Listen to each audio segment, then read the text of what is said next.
Big news. I have some important news for you. Interesting news. It's Blake and Aaron's Spilling the Tea with Sandy.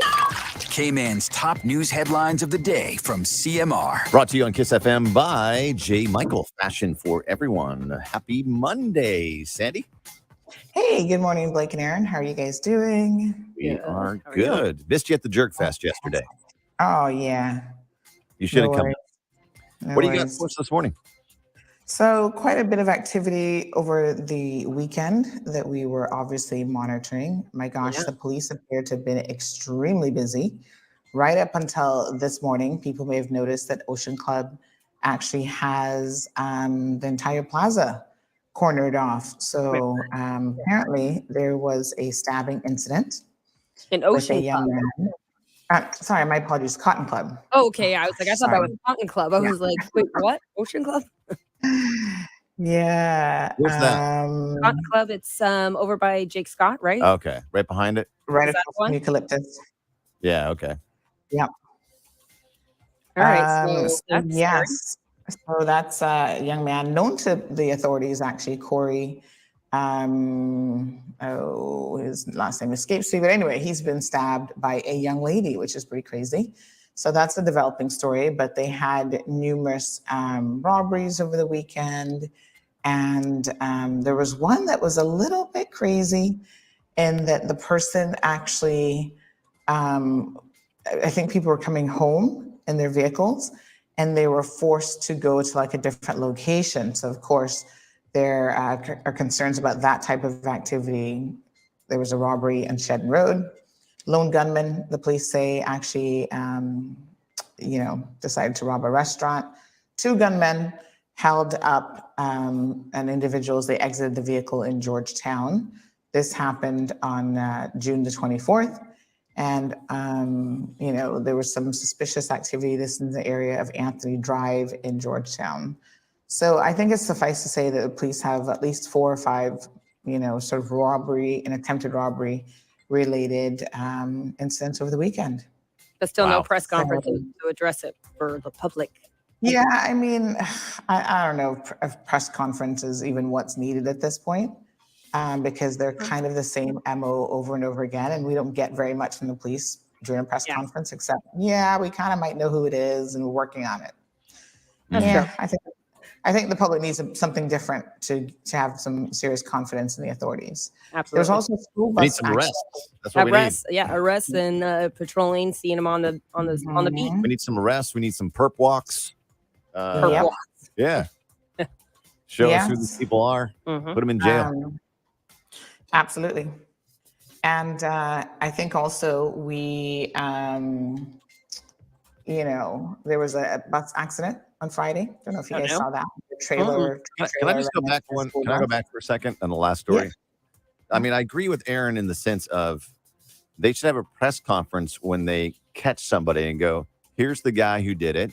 Show his face. He's also responsible for this crime, this crime, this crime, and this crime. And that would make a lot of sense. And that would put confidence back into the Because we were like, community. catch anyone. Everyone seems to go out on bail and go and do it again. Exactly. Yeah, they don't do anything near that. But we'll talk about that perhaps a little bit later on this morning.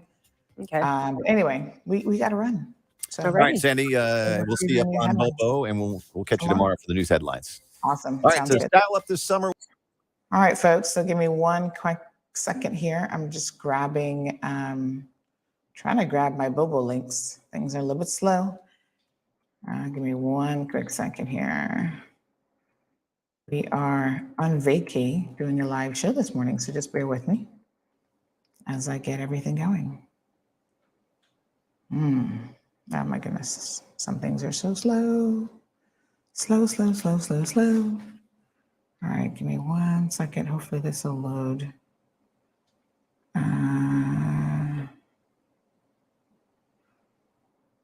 Okay. Okay, so let's just go. All right, let's get started here. We're going to log into Bobo. Good morning, everyone. Beautiful day today.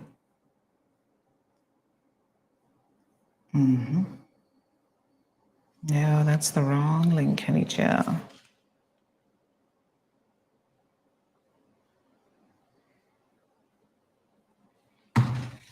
All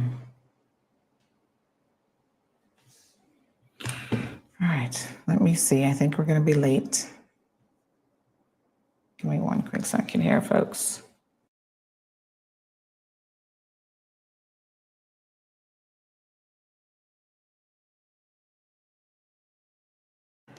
All right, give me 1 second, folks. Trying to quickly get this if I can. All right, give me 1 second here.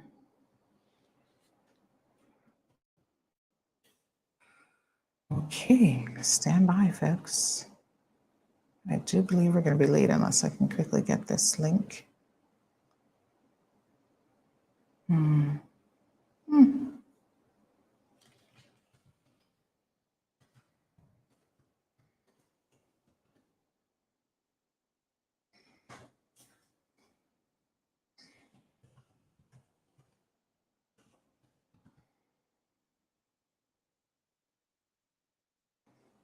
Good morning, everyone.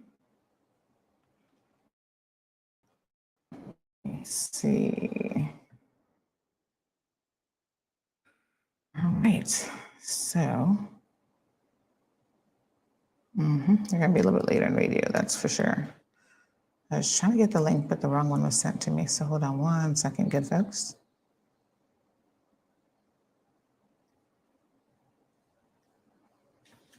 Oh, Lord.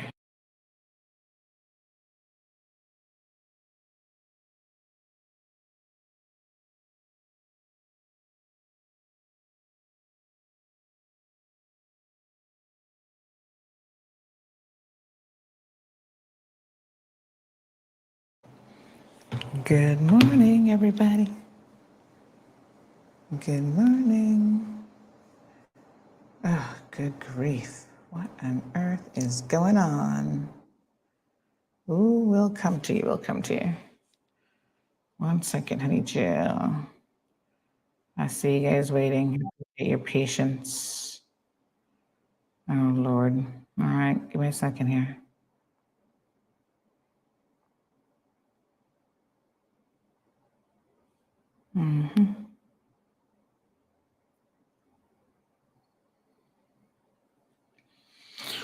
All right, so lots happening over the weekend.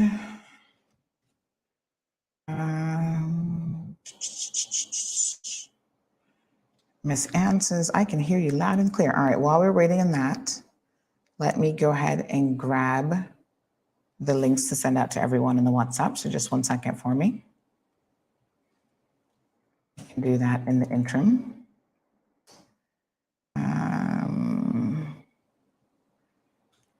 So let's see here. YouTube link, Facebook link. Give me 1 quick second.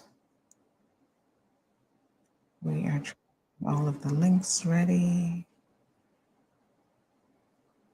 Yeah, we're going to do the car one first. I see a lot of you asking questions about that. We will definitely get that one going first, okay? So just give me 1 second.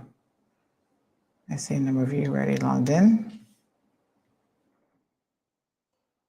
On social.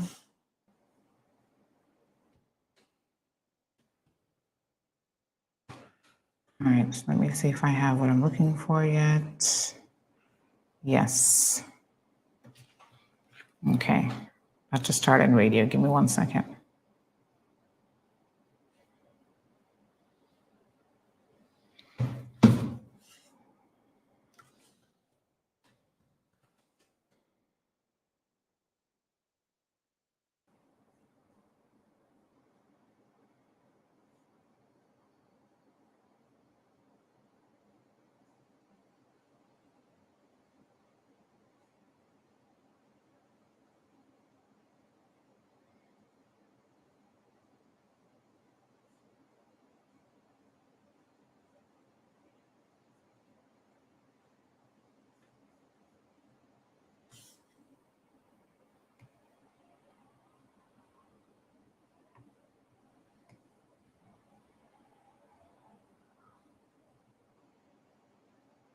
All right, good morning, everyone. We're going to go ahead and get started now. Happy Monday.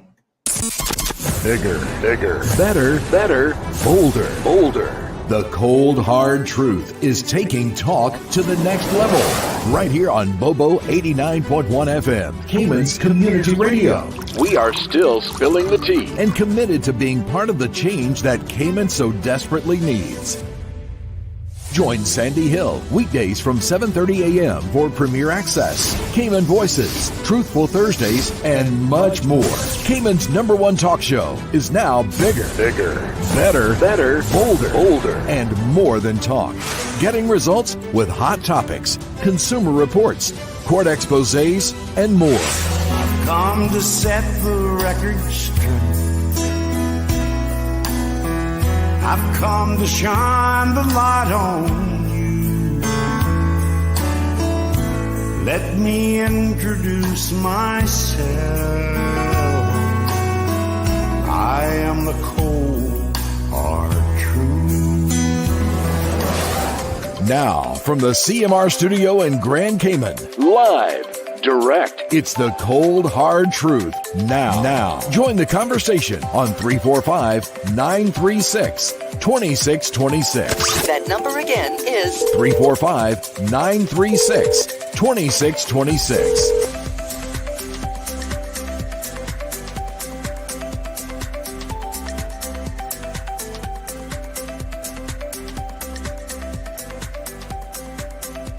All right, good morning, folks. Happy Monday. Hope that you guys are doing well. So I am on location today. I'm on a bit of vacation. So here's the game plan for this week.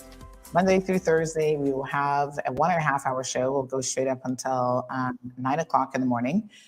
It's better than nothing is the thinking here. So, we will do our best with that. We got lots of things to talk about, believe me, and so at least we get, some content out there in terms of the morning show, because I know you guys are soon going to confiscate my passport. If this keeps up, you keep telling me no more traveling, but I got to travel for different things. So it's a bit of work-life balance situation, but good morning to everyone. Yes, thank you, Anthony. We will hopefully get to the Titan situation, and you're absolutely right. It did implode, and I think there's a difference between implode and explode. But anyway, we will get there at some point this morning. But we want to go ahead and kick off the show by having our first guest, who's an extremely busy man. He is out there working, honestly, trying to pay bills just like the rest of us. And as you guys know, on this program, we are very, very disappointed, is the right word, in people who choose not to stand by their word and not to stand by their obligations. It's just an unfortunate situation that I could have almost a daily show. This is how bad it is. I could have almost a daily show exposing people in this, country in particular, from one bad situation, whether it's employment scamming, not paying workers, people between each other. One person agreed to pay and then they don't pay. I mean, there's just so much of it goes on. And to be quite frank and honest, I get a little bit tired of it, but I know it's oftentimes the only way for these issues to be addressed. There's no real options available to the general public.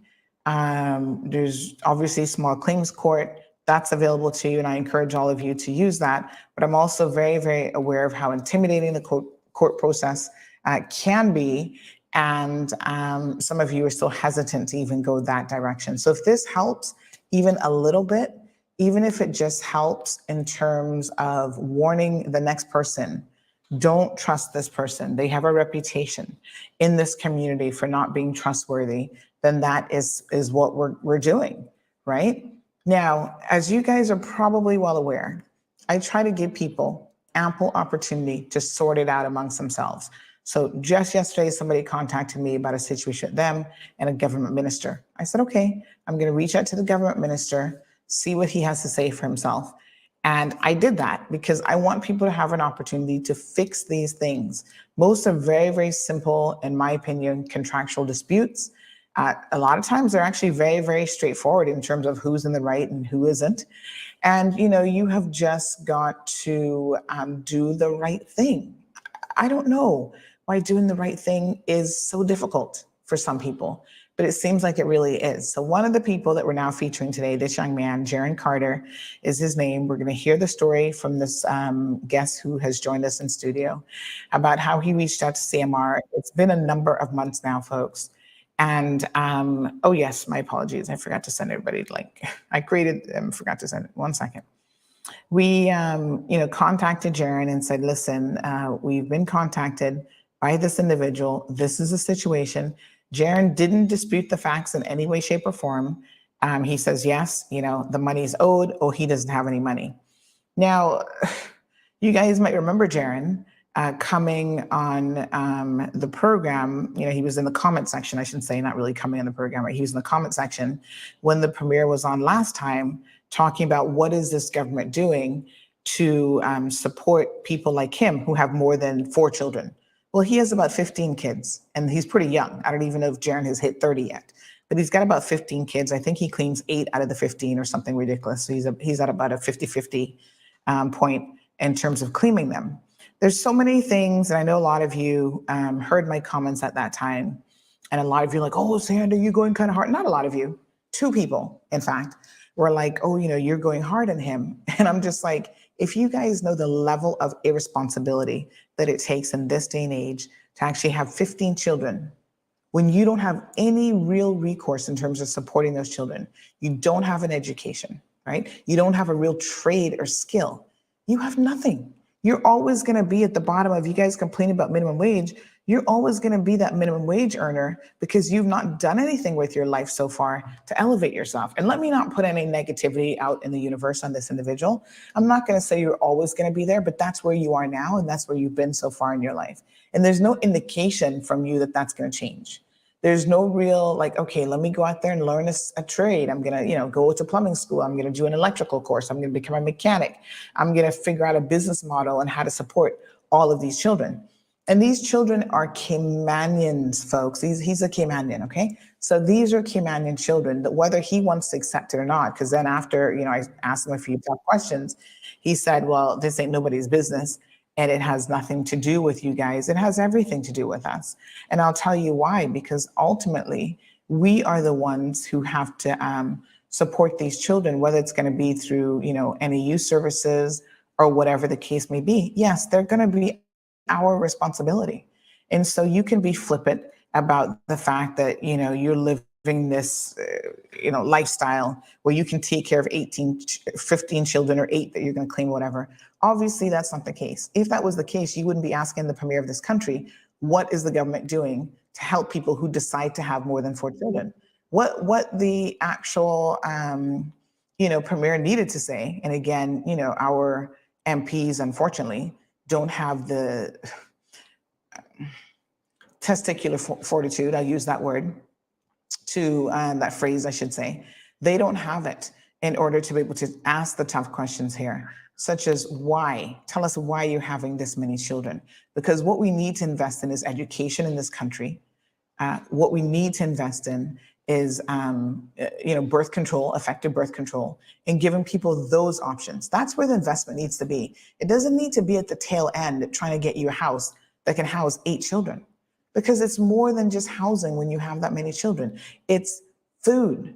It is, just so many things in relation to children. Not to mention, we want children to have as much as possible a normal life. So we would love for them to be able to take a vacation every once in a while, see something other than this little island, right? Have opportunities, go to a summer camp away. And it's just not fair when adults make really poor decisions that impact children.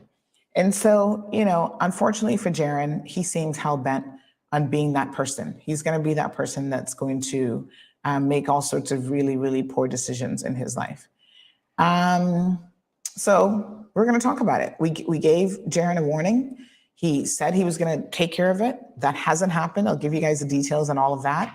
And so it is what it is. Let's go ahead and bring Grant onto the program. Grant's going to give us the background information on why he's here this morning and what has transpired with Jaron.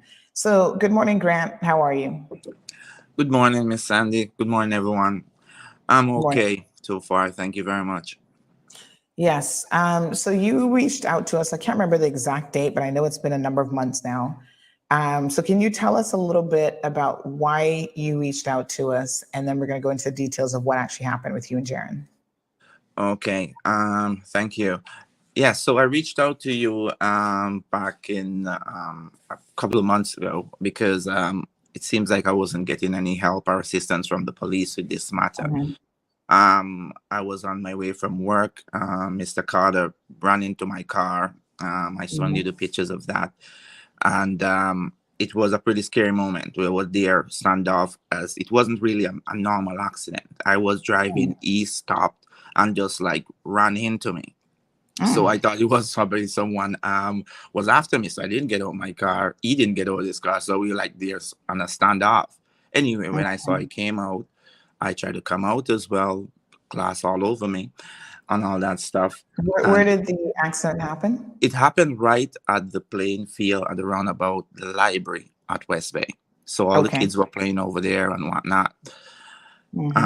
We get out. Everyone was cared for me because like I have glass all over me. So they trying to bring me inside the library, clean me up. I remember he saying immediately, "Oh, we have to work something out because I have no insurance on my car." Wow. I'm like, okay, and they're trying to clean me up and like glass going trying to like almost in my eye. In that order, I got my license and car papers out. I'm like, we are yours. I took a picture of his driver's license, and I saw him went back to the car. Of course, it stretched out a little bit longer than that. I'm just going off of the top of my head right here. And I took a picture of his license. I showed him my papers. I think he took a picture of my my license as well. And I thought he was going, saw him heading back to his car. At the same time, we have people around trying to check up on me, trying to check up if everything is okay. One specific gentleman I remember, he's saying if someone called the police, I didn't. I know I didn't. I thought someone did. At the end of of all of that is going on, I went in the library, got cleaned up.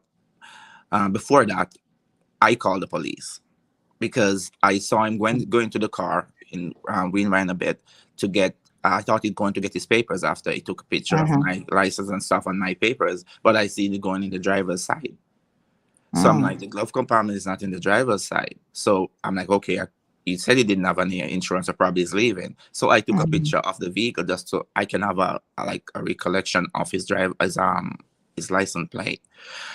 So can I just pause you one quick second there? When he said to you that he has no insurance, what was going through your mind at that point? Were you properly processing what that meant, or were you still just in such a state of shock because of the accident? I was in a state of shock because of the accident. I never really been in an accident before, but I've kind of realized he's trying to say, because he follow up to saying we have to work something out.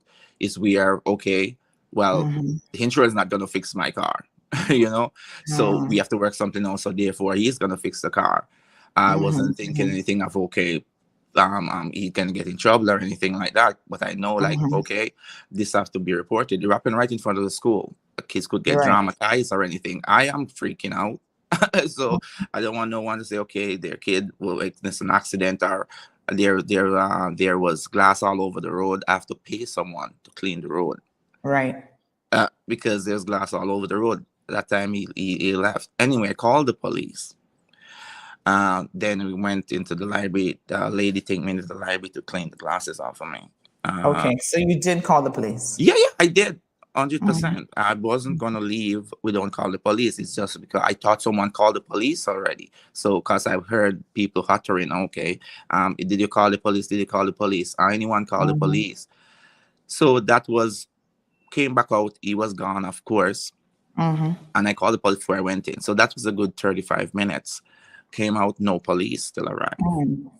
I called the police again. I'm like, okay, I'm still here. What's going on? I was told there was no police car to come to the scene. They're trying, but there's no police car to come to the scene.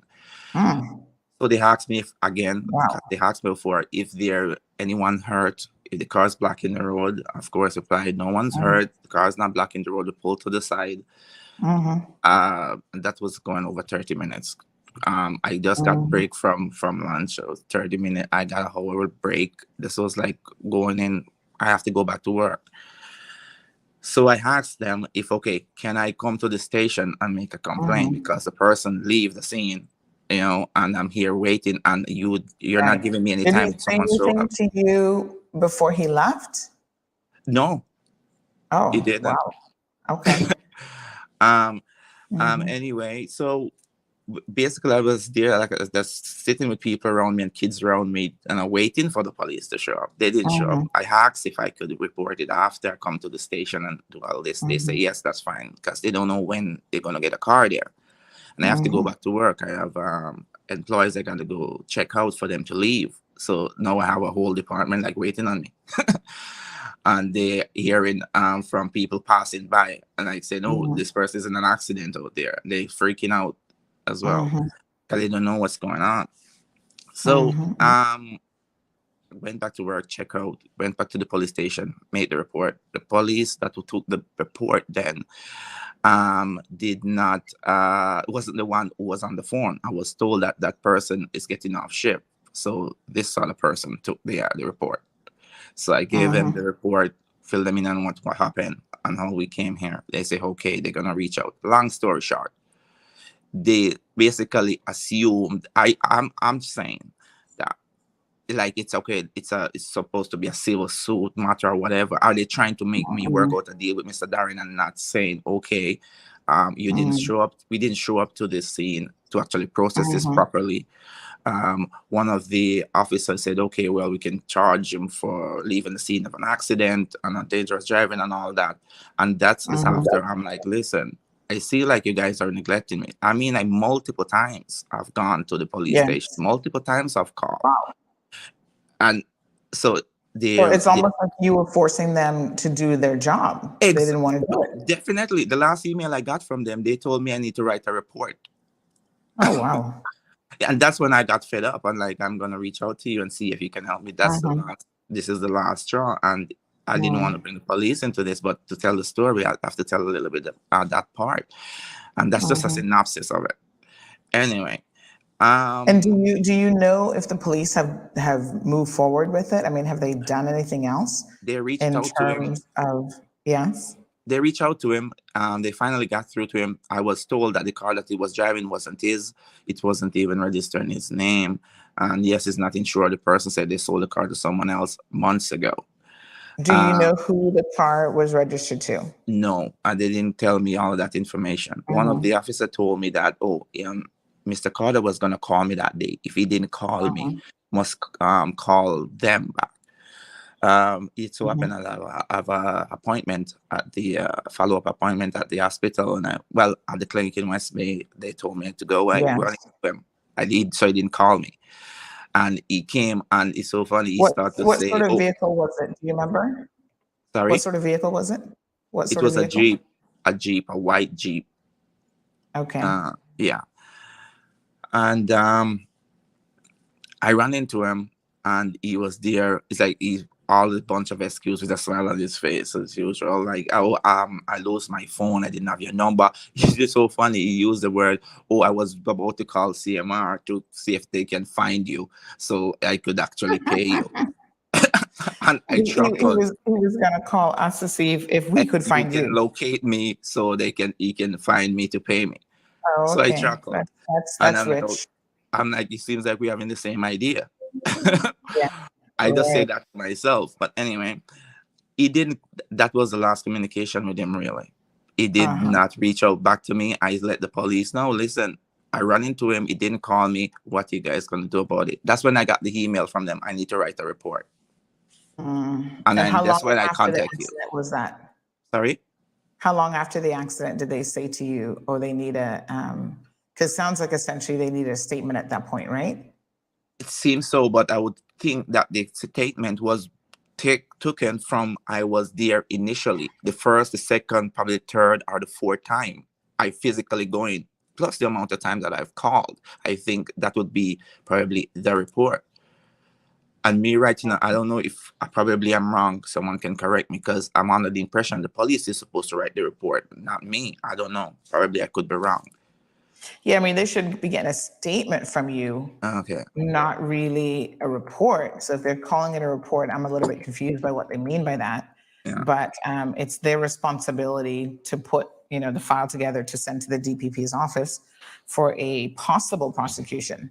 But, the statement should have been taken at the very earliest stage. Had they shown up to the scene of the accident, which they should have. I mean, I can't believe you call the police and they tell you that they're too busy and they have no one to send to the scene of an accident. A lot of our listeners will know that they have heard, the lawyers from Recover on the program. And one of the first things they say is make sure you get a police report. Make sure you get, you file your statement with the police, you contact the police. But it's very disheartening to hear today on this program that the RCIPS, slack as they want to be with their traffic division, they didn't show up to the scene, you couldn't get them to help, and you had to basically force their hand, which I think is absolutely egregious and ridiculous.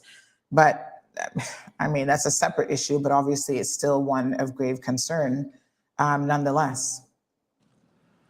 Exactly. So you see the predicament that I'm in.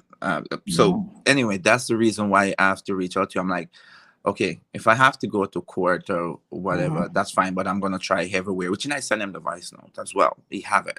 I'm like, I'm going to try every way to get my money back. This is my last straw, trying to go on CMR now to see if I can get my money back. That was, I had to pay to get like car fixed, because he promised to fix the people. They show up, they took the car. He promised to give me the money to pay for the car the other day after they pick up the car. It's no answer. Nothing from him. He went radio silence. The guys are down on me. They need their pay. The gentleman is flying off to get married, So I have to put my other business aside. God bless a lot of my friends and family who been dealing with me through this trying time, because I'm in the F&B industry, of course. So that is. So, and I get through it. But now to go to a small claims court and whatnot, I will do it at the end. But this is a way of trying to see if he'll do the right thing before I go there. Yeah. Because if I go there, I'm going all the way. I have to, now I should be at work. And yes, when you let me just understand, how did you eventually track him down? I'm sorry? How did you eventually track him down? When he what point? Sorry. No, you said that you couldn't find him, and then eventually found him, and he's like, "Oh yeah, I was going to try to contact CMR." I didn't find him. I had an appointment. I have an appointment at the hospital, and Georgetown Hospital, and they called me and tell me I could visit the one in West Bay, the clinic, since I'm here in West Bay. So I ran into him there. Okay, right, because he actually works at the HSA. I got you. Okay. And that's when he then said to you that, he was trying to find you. Yes.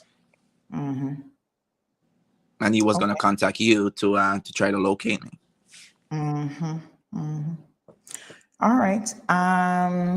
So, I mean, it's just shocking, but all right. So he claims he's trying to, locate you. What was the agreement at that point in time? What did you then agree to? I'm happy you asked that question, because until now, we haven't agreed on nothing. He left the scene of accident. He said he didn't have an insurance while I was on my way to. But didn't he go through the process of telling you that he chose one of the people to repair the car? Tell us a little bit about that. Okay. Because there was some level of agreement. So the accident happened on the 9th of March. Okay.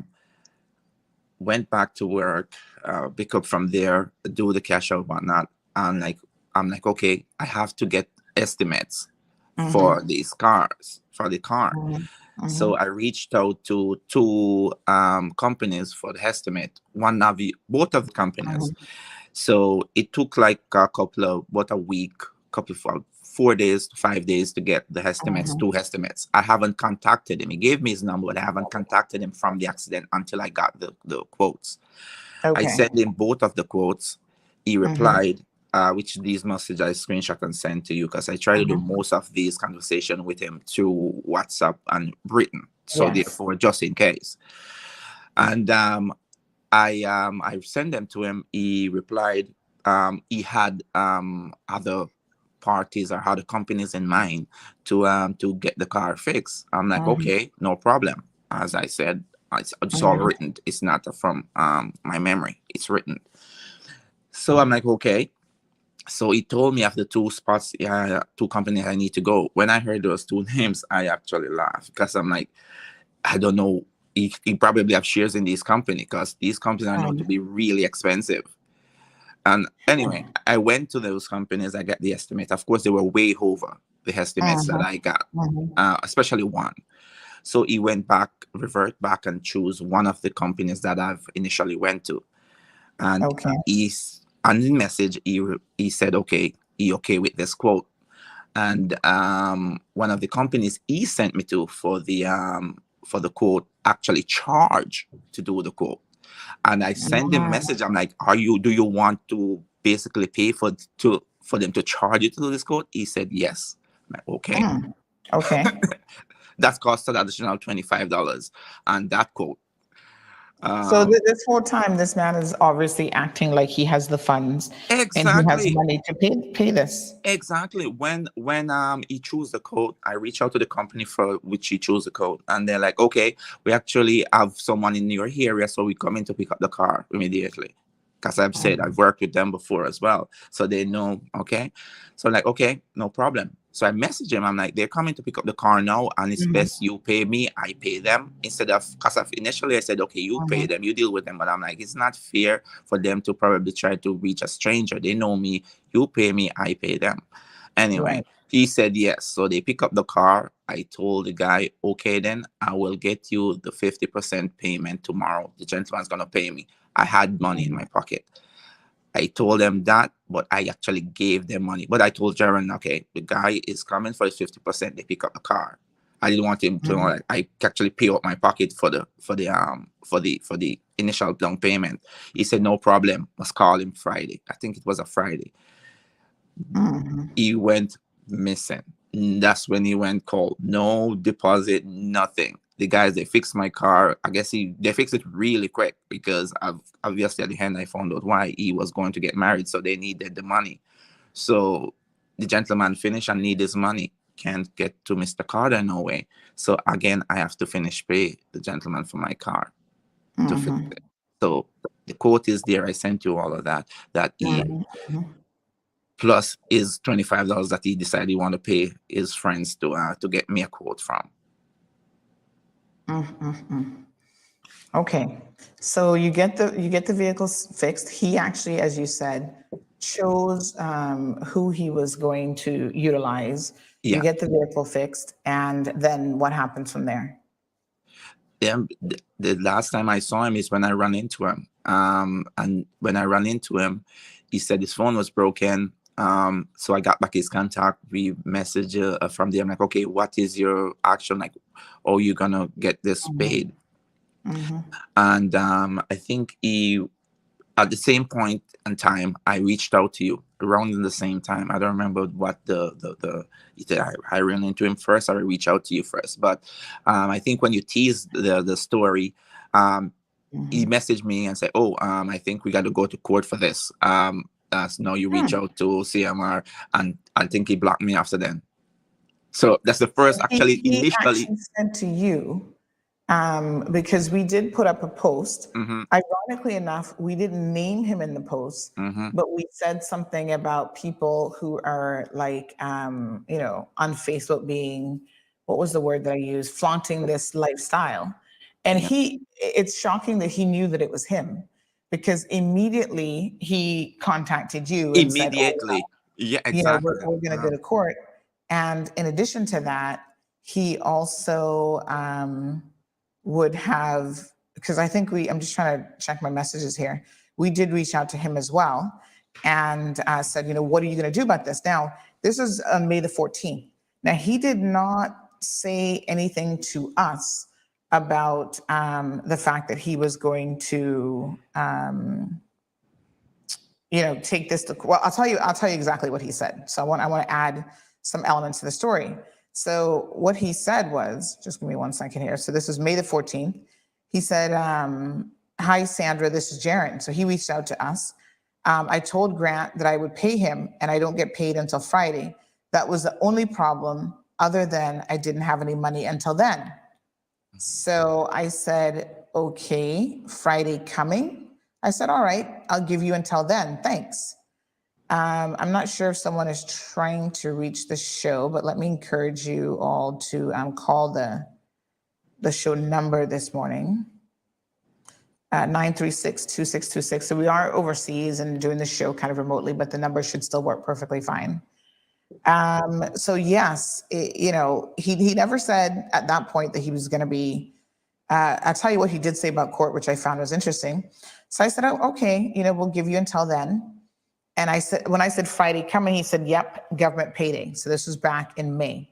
I said, all right, cool. And then he comes back and he said, I don't see how anyone can come up with $2,000, but I'm of my word that I will pay him. So, this is a thing, folks. When you do things like you have an accident and you destroy people's property or car or whatever, you don't then get to dictate the terms on which you fix that situation. And I think that this shows a degree of lack of knowledge and understanding, but also a degree of complete ignorance on the part of individuals. You put this man in a position where he had, out of his own pocket, had to fix his car because you were driving a vehicle and didn't have insurance. Not only is that against the law, that is also your moral compass is missing. Right? Then you give the guy a complete runaround. Then you have the audacity to say to me, oh, I don't have $2,000 to fix his car. Well, quite frankly, that's not my problem, and that's not his problem either. You should have thought about that before you decided to get behind the wheel of a car and then drive recklessly and cause an accident. So then he goes on. I said, well, this is my position, and I want to be very, very clear. I said, well, borrow it if you must. Get this monkey off your back. And I said, now you have until Friday. He says, yeah, I'll try to do what I can. I said, okay, if it's possible, can you get an account that I can deposit the funds to? Because I want to have records for myself. And I said, you mean his account information? Sure. I went back, asked for Mr. Grant's account information. He sent it right away, sent it to Jaron on WhatsApp. He says, got it. That was the 14th. May the 20th, he comes back and says, morning, Sandra. I didn't get a chance to deposit the funds yesterday.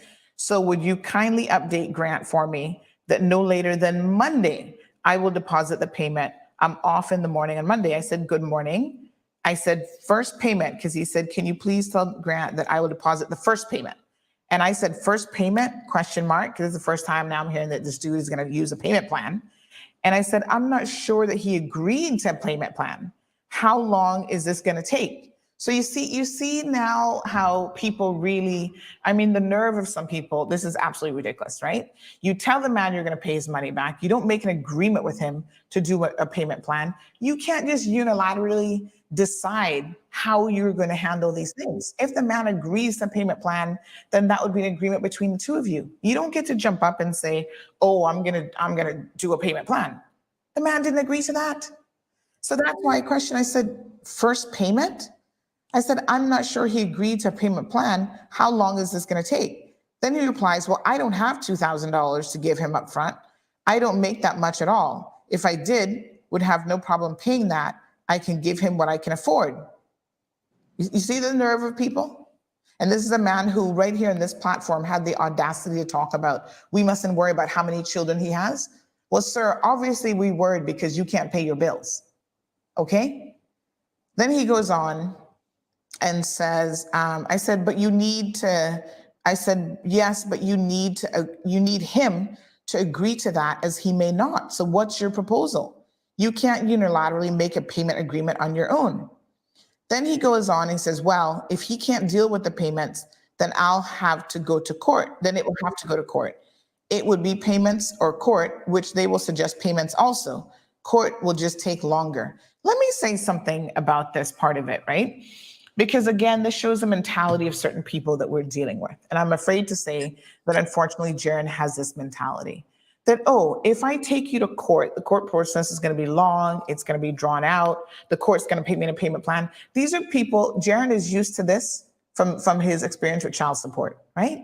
He knows what it is to be dragged through court for child support. You don't pay it. The court gives you time after time. Oh, come back the next time. Then we'll figure out what your expenses are. Come back and forth. And so their main objective, and I want to be very, very frank here, is to frustrate people, because most people don't want to go to court to begin with, much less knowing that the court system can be a long process and the court will agree then to a payment plan. So he's saying, well, you're not going to get anything more out of the court than this.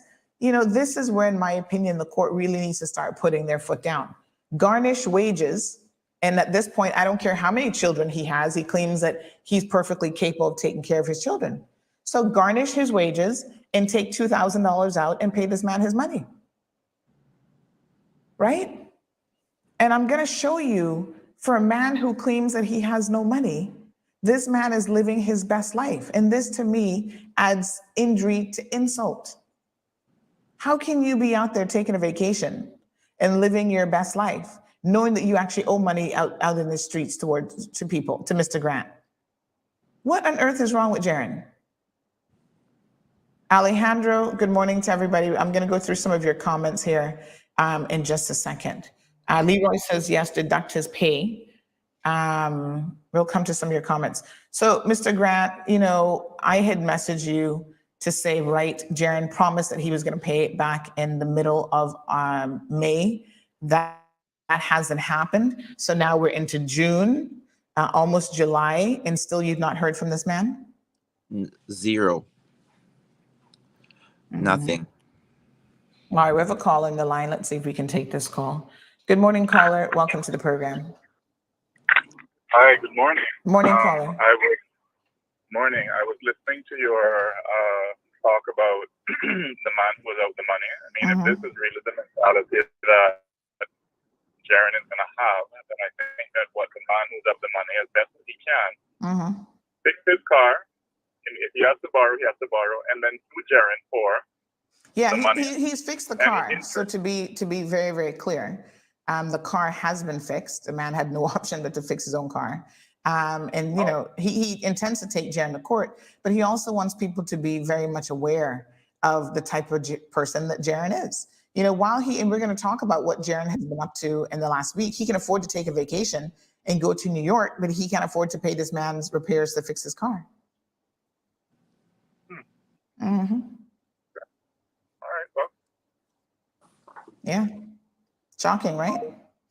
All right, folks, you can call into the program 936-2626. Again, Jaron claims that it wasn't his car. We don't know, you know, what the facts are in terms of who owned the car.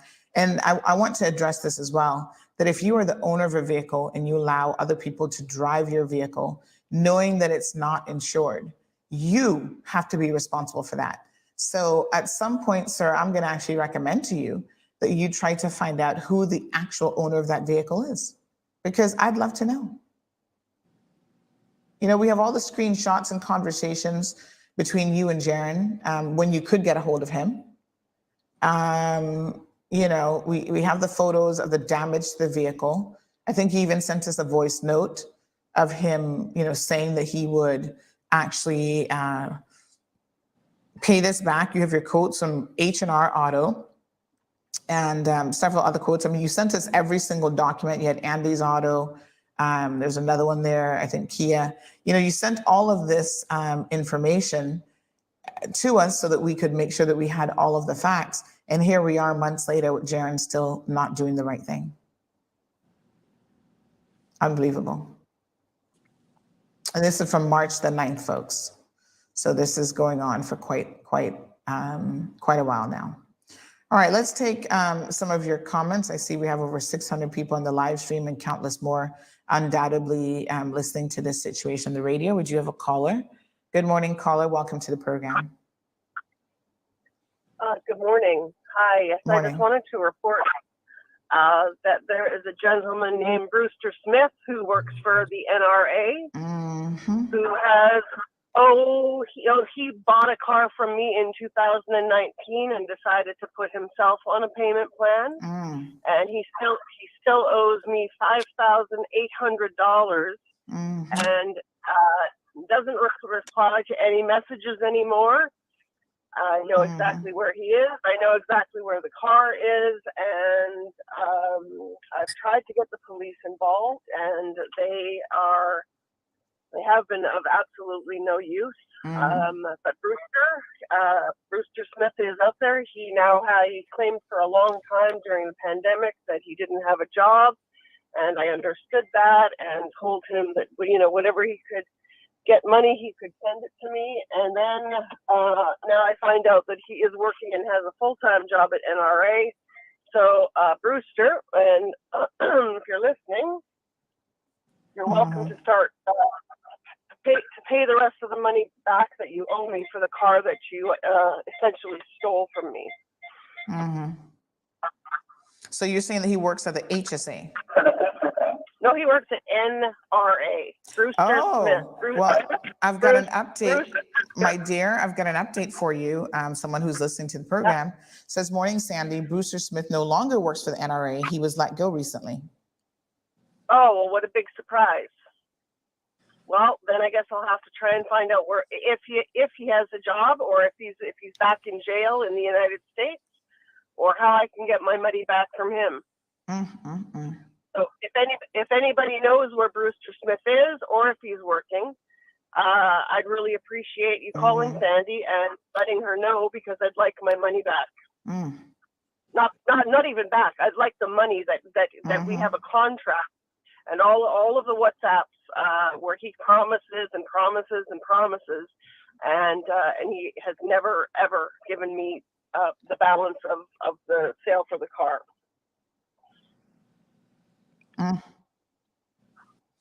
Thank you so much, caller. I mean, it's just, it's shocking. I appreciate you letting me share that information. Yes, so, absolutely. If anybody knows where he's working or what he's doing, if you could please call Sandy and let her know. Wow. Thank you. I appreciate it. So I saw one of the comments you put up, Miss Sandy. Mr. Yes. Michael Jefferson say we choose one of the most expensive garage to go, and I do agree with him. That wasn't me. That was him. That's why I throttled when I said, "Oh, he's choosing these people. He must have shares in the company, because these places are known to be really expensive." It's not the most perfect car. A corner shop, whatever, could do. I just needed the car fixed. Yeah. So I know the right We've thing got to do another is caller on the line. Good morning, caller. Welcome to the program. Good morning, Sandy, and good morning to your guest there. I empathize really with what he went through. Sometimes when you try to trust people and all that, and trust the authorities to do something, they disappoint you. But let me tell you something, which a lot of people know. There is just a problem of accountability, particularly in the Royal Cayman Island Police Service. I had a similar many years ago. I was at Triple C school many years ago. A kid rammed into me, like in the front wing of the car, ran into me. I called the police, asked them to come to the scene. You know what they told me?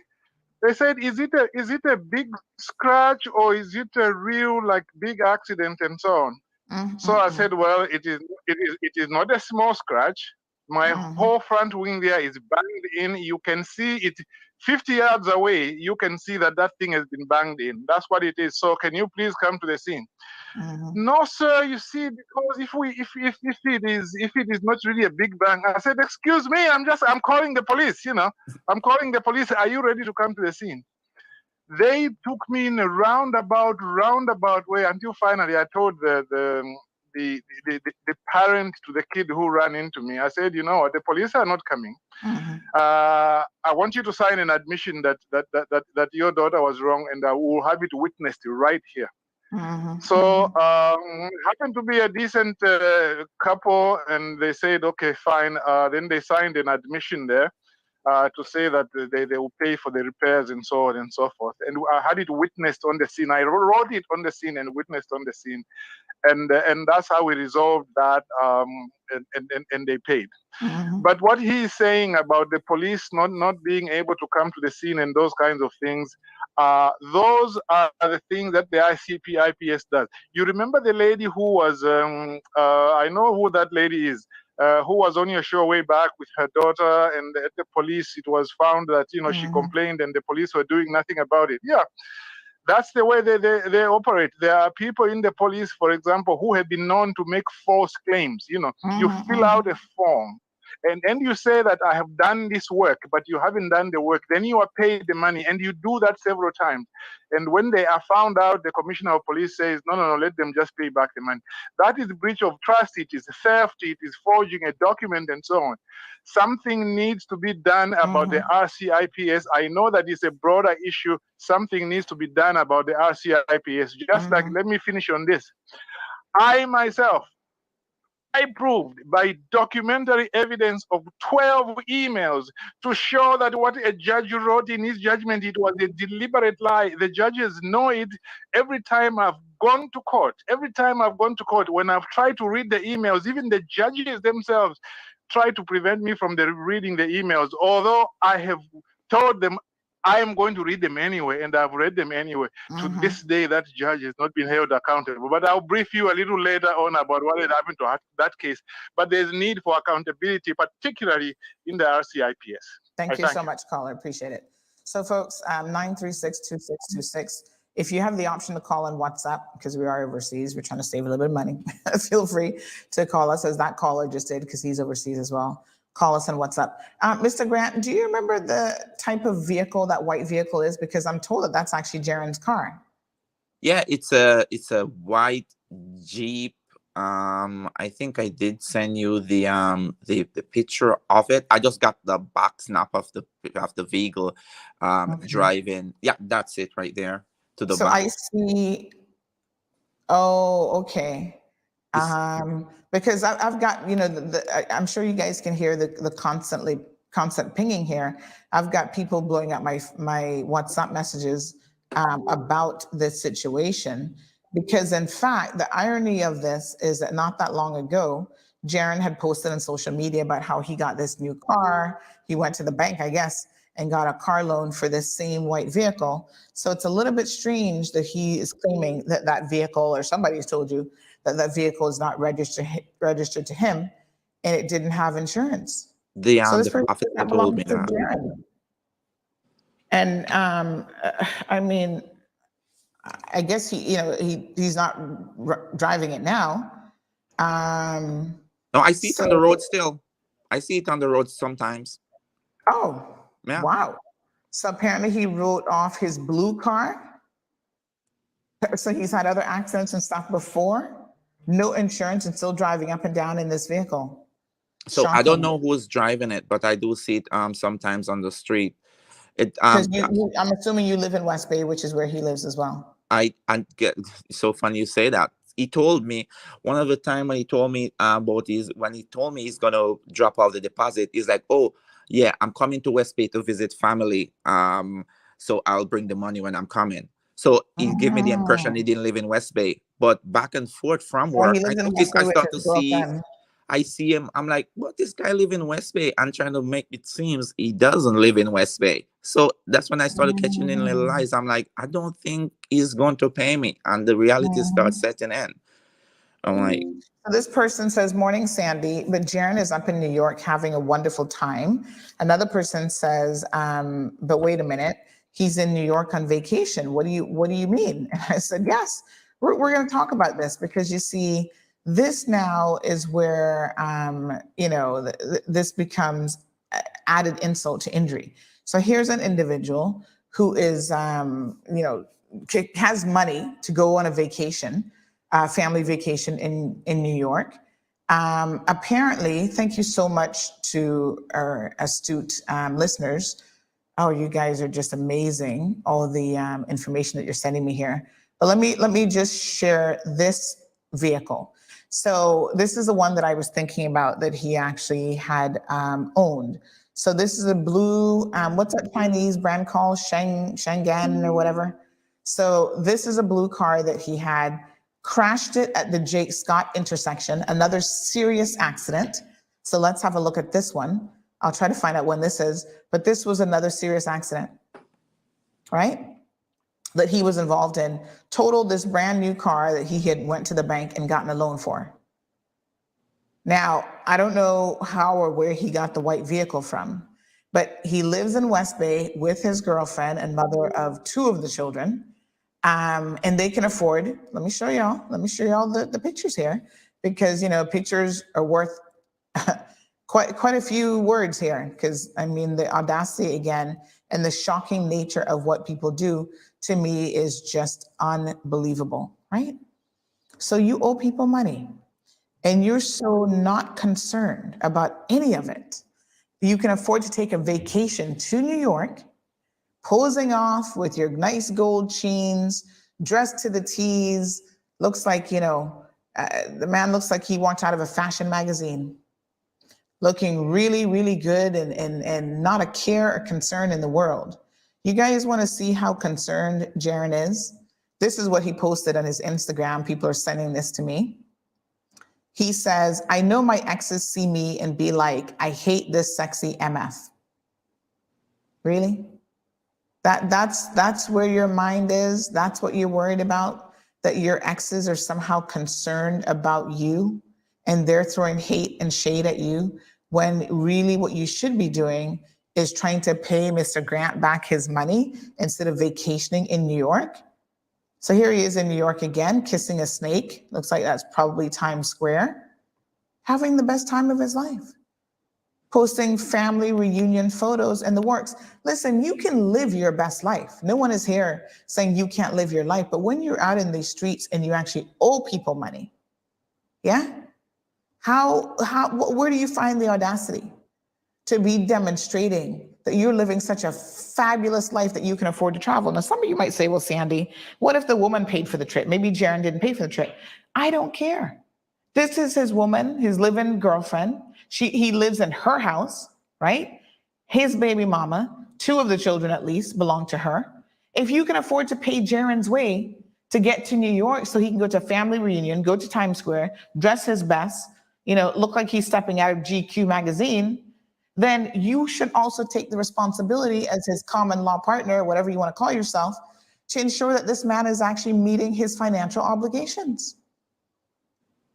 So, you know, I'm really, really at a loss for why and how this is playing out in this regard. Does anybody know if Jaron's back from New York yet, or is he still in New York? Because it looks like it was a multiple day trip to New York. 936-2626, folks, is the telephone number. We're having a shortened show today because I'm actually supposed to be on holiday myself. But, you know, I just wanted Mr. Grant, we've been talking for a minute about him coming on the program, and I wanted him to have the opportunity to do so. So I do see all of your comments on here. Talking about K-Man Men. Kevin says that looking Gucci, big bro. I love those snakes. Yeah, I mean, that's all great. But again, pay your bills first. You know, you have to prioritize what you're doing. Good morning, caller. Welcome to the program. Good morning, Sandy. I never caught the whole story nor the full sense of the story. It's very, very simple. He hit a man's car, had no insurance, right? Left the scene of the accident. The man had to chase him down, claims that he was going to pay, and still has not paid the man to this day. Oh my goodness. Then is this person a Caymanian? Oh yes, he's a Caymanian. Okay. Then if this person get hurt, God forbid, I don't wish it, but he need to pay his bills. Now, if he get hurt, did he end up in the hospital? Who pays for that? And this is where we have to be thankful that Mr. Grant was not actually seriously injured in this accident, because who would have been paying those hospital bills? Yes, exactly, and that's what I'm getting at is that when these people that want to play off big shots off and nothing, they don't have two coins to rub together, as we old people say, then we all pay for it because the government they have to go to government for this, the NAU for that. We all pay for it. You, your husband, everybody pay for it, and that's where I don't believe in some of the things that any government is doing. The people don't want to work. Some, not all, and they still continue to give them money. They still continue to have babies that they can't take care of, and you wouldn't call them kind of people parents. They're not parents. The government has to take them over, and the poor little things. We have to go on supporting it. Now, something have to be done about things like that. If it was me or you driving around without license, insurance, or what, we would probably be in jail now. But what is going on with the police? We have too many police, for one thing, for this little small island, and so nobody does the work that they should be doing. Anyway, Sandy, be careful. Take care of yourself. I know you would. And I can end the day by saying, God bless you. And I hope you have some time for yourself wherever you are. Thank you so much. Thank you. All Bye-bye. right, my dear. Other people are saying to me, this can't be the same Jaron that can find money to travel with at least the last two children. I don't know if the other ones get to go anywhere, but, with them to different places to put them in pageants. Yes, this is the exact same Jaron. So Jane says a plane ticket's like $300 versus the thousands for car repairs. It's not her debt to pay. Granted, she may be able to assist, but it's his responsibility, not hers. She can buy a plane ticket. She shouldn't be responsible for his debt. Listen to me. I want to be very, very clear here, Jane. I understand what you're saying. And I mean, I don't know where you get a plane ticket for $300 from New York. But anyway, even if you could find one that cheap during the summer months, which is near impossible. All right. Where you got hotel, food, tours, going out to different places. Come on. Nobody not going to New York and not dropping a couple $1,000s, right? It's not her debt to pay, but it is your partner that you are choosing to be in a relationship with. So at some point, I know one thing, if she's a married couple, she'd better find that money. So technically they're not married, but do you not think that you have a man out here in these streets, whether you're paying for his lifestyle or not, and given a certain impression about his lifestyle, you don't think for a minute that, wow, when he's featured on CMR for not paying his bills and for looking a proper fool, that's going to reflect poorly on me? Because everybody know who your baby mama is, because you're always posting her on social media talking about you living your best life with her, right? You're living in her house and her family house rent-free. So you know what I'm saying? So Jean, I'm going to have to respectfully disagree. I think that she has a moral obligation, at least, to try and help him settle this debt. And if you choose to be in relationships, ladies and men, with individuals who are always doing this kind of stuff, getting in accidents, drinking and driving, totaling vehicles, right? Why are you allowing them to be in your life, sometimes even driving your own vehicles, when you know what the end result will be? So a lot of people calling the police out on this, saying that Cara says, first of all, if police catch anyone without insurance, as far as I know, they take their license away on the spot, then court. Well, they don't take it away on the spot. They take them to court, and the court will take their license. And it's an automatic 12-month suspension of your license if you're caught without insurance. So right now, Jaron shouldn't even be driving out in these streets, not at all. But yet he is. Where are the police? What have the police done? That is the big question here as well. Jaron has had ample opportunity to do the right thing, and he has refused to do so. He's an adult. This is his responsibility. Somebody's asking, oh, where's his mother? Well, again, is it her obligation? You know, I don't think it's her obligation. But at the end of the day, I can tell you all that she has her own life. She has her own bills. I think that she helps with some of the gazillion children wherever she can. I don't know. Another person says, well, he got a brand new blue Hyundai SUV. Now he likes blue because he had a blue Shangan SUV before, but crashed that one in an accident. So you mean to tell me another vehicle he has now? Another blue one? Hyundai? This has got to be a joke. I mean, I cannot believe that any of this is real. Who does this? Oh my God. Somebody's even given me his address in Northwest Point. I mean, the exact address, living right in her house. Somebody says it's a Jeep Grand Cherokee. I think that's the white one. So someone says not her obligation, but she has an opinion on everybody else. Speaking to his mother, I mean, I feel sorry for Sherry Ann in this instance because, yeah, I mean, obviously it's her son. He's an adult. Time to man up. Living his best life. It's just unbelievable. So some people are saying, Mr. Grant, that you can go to the Legal Befrienders Clinic and they will give you some assistance in taking this man to court and actually getting your money. You don't listen, this is such a straightforward situation, honestly. The small claims court is there to assist you. They go on, somebody else says, but the let me see who this is that they're referring to, girlfriend or who, talking about the apartments for rent and all this kind of stuff. You know, again, it's nobody's obligation but Jaron, but the people that are surrounding him. This is why I suggested to him, if you find yourself in a situation, folks, I would much rather be indebted to my friends than to a total stranger, right? You got friends, I'd rather go beg them because my friends are more likely to be, I don't know, patient with me, borrow the money from the girlfriend. Gosh, you're sleeping with her every night at least. So hopefully she don't mind you owing her $2,000. You can pay it back in other favors, honey child. You know what I'm saying? Give Mr. Grant his money. And that's what I was suggesting to him.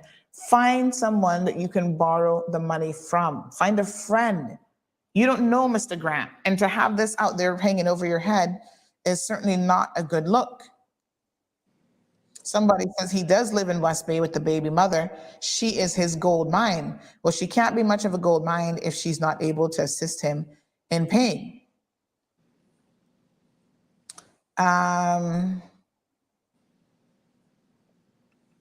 So this person says, hey, Sandy, it's not the white vehicle that he got. He got the blue Shangyang or whatever it's called. I think it's called. He was drunk and ran the red light and is in court for that. Did you know he was in court for another traffic incident, Mr. Grant? No idea. Just learning that right now. So that was the accident in the blue car by the four-way stop by Cotton Club.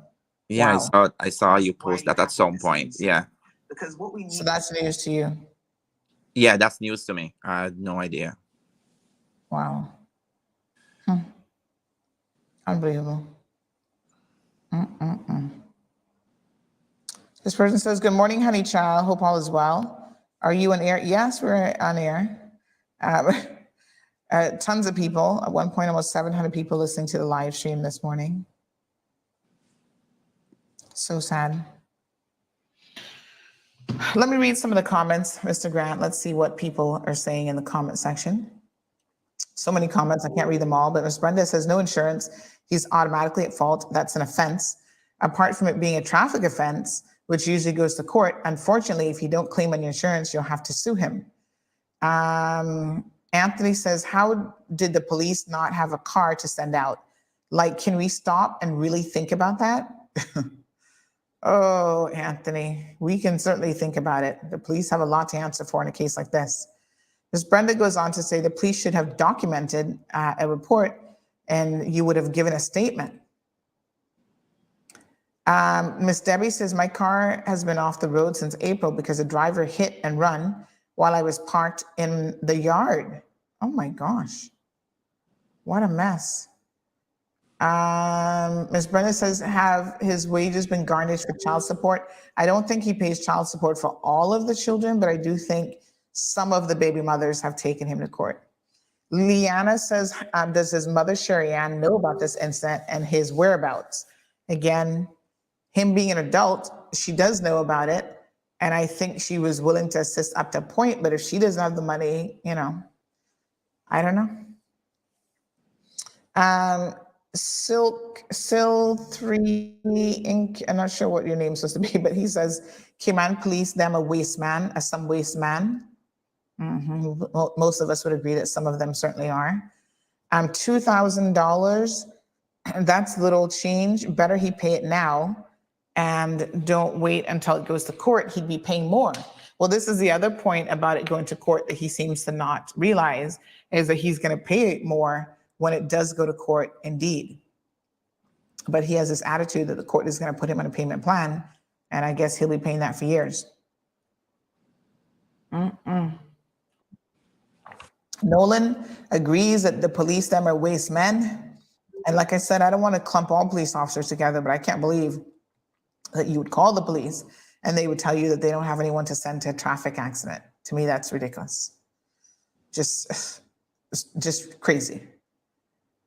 Power Liking says, the girlfriend even know about it?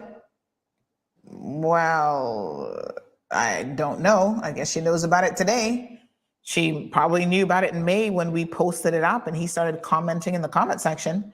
Again, nobody called him by name. This is when you know you have a guilty conscience, because no one mentioned him by name, but he seems to know exactly who we were talking about people owing people money, and then out in these streets living their best lives with not a concern in the world. Because apparently people were like, Sandy, you talking about Jaron? I said, well, how would y'all even know that if I was? They said, well, go check the comment section. He jumped into the comment section and started commenting.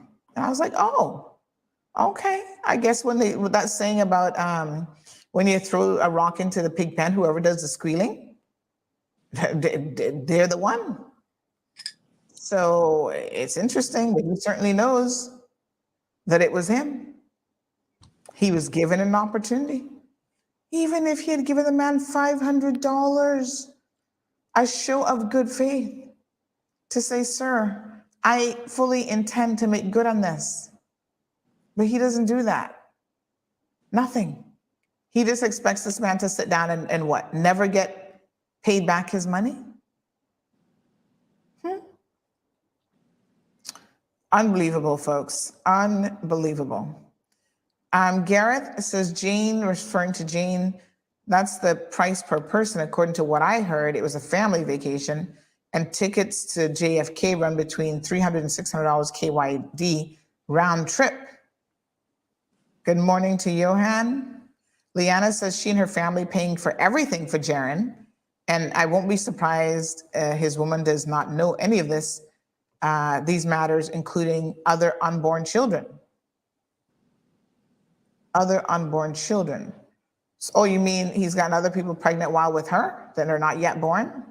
Well, I hate to say it, but Priscilla seems to be a smart enough young lady, but maybe in this situation, she's not being entirely smart. Because, listen, everybody knows Jaron out here with his 15 plus children. What woman know that he not got all them children and he not stopping anytime soon? Right? And that he not being loyal to no woman. So, you know, that's on her if that's who you choose to be with. Leroy says, Jaron, aka Nick Cannon. The difference is, at least Nick Cannon, they're hustling 3, 4, 5 entertainment gigs to try to pay for his lifestyle. Damaris joining us from New York. Go find Jaron, Damaris. I think he's close to Times Square. And them hotels not cheap. Liana says, credit union bank going to keep giving him another car. Oh, really? They're so generous? Oh, well, if they want to give away cars to people who crash them, I wonder if they'd give to some of us who are not crashing them then. Johan says, people make mistakes and forget things. It happens. That doesn't make a person a criminal. Well, I don't think anybody's called him a criminal, first of all, Johan. But I think the difference is, when you are driving without insurance, that's actually a crime. So you might be a criminal once you're convicted. He's already in court for a DUI. That's another traffic offense. But you know what? We're talking about personal accountability here, Johan. It's not about trying to give this young man a bly. He's been given bly after bly after bly. This is just about a young man who does not want to do the right thing. Leaving the scene of an accident is a crime, folks, in case y'all didn't get the memo. Natasha says, no wonder he doesn't have insurance. These companies probably won't insure him. But yet, if the white car is the baby mama's car, you mean you have a man living up in your house and you don't know that he already crashed the first car, DUI, in court for that, and doesn't have insurance? Come on now. Y'all can't be serious. No. If I crashed a car, I'm sure my husband would be asking a few questions about what on earth happened at the scene of the incident. You living with somebody and you don't know if they have insurance or not? Jane says, agree to disagree. I guess she should be responsible for child support payments then too.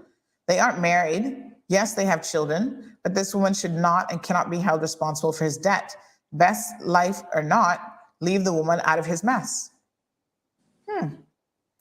It's certainly an interesting perspective, but I think, Jane, the point is, when you take on a man or a woman, you take on their mess as well. You can't just isolate yourself and say, well, that's why when it's actually a marriage, the court does hold you accountable for the debt of the other person.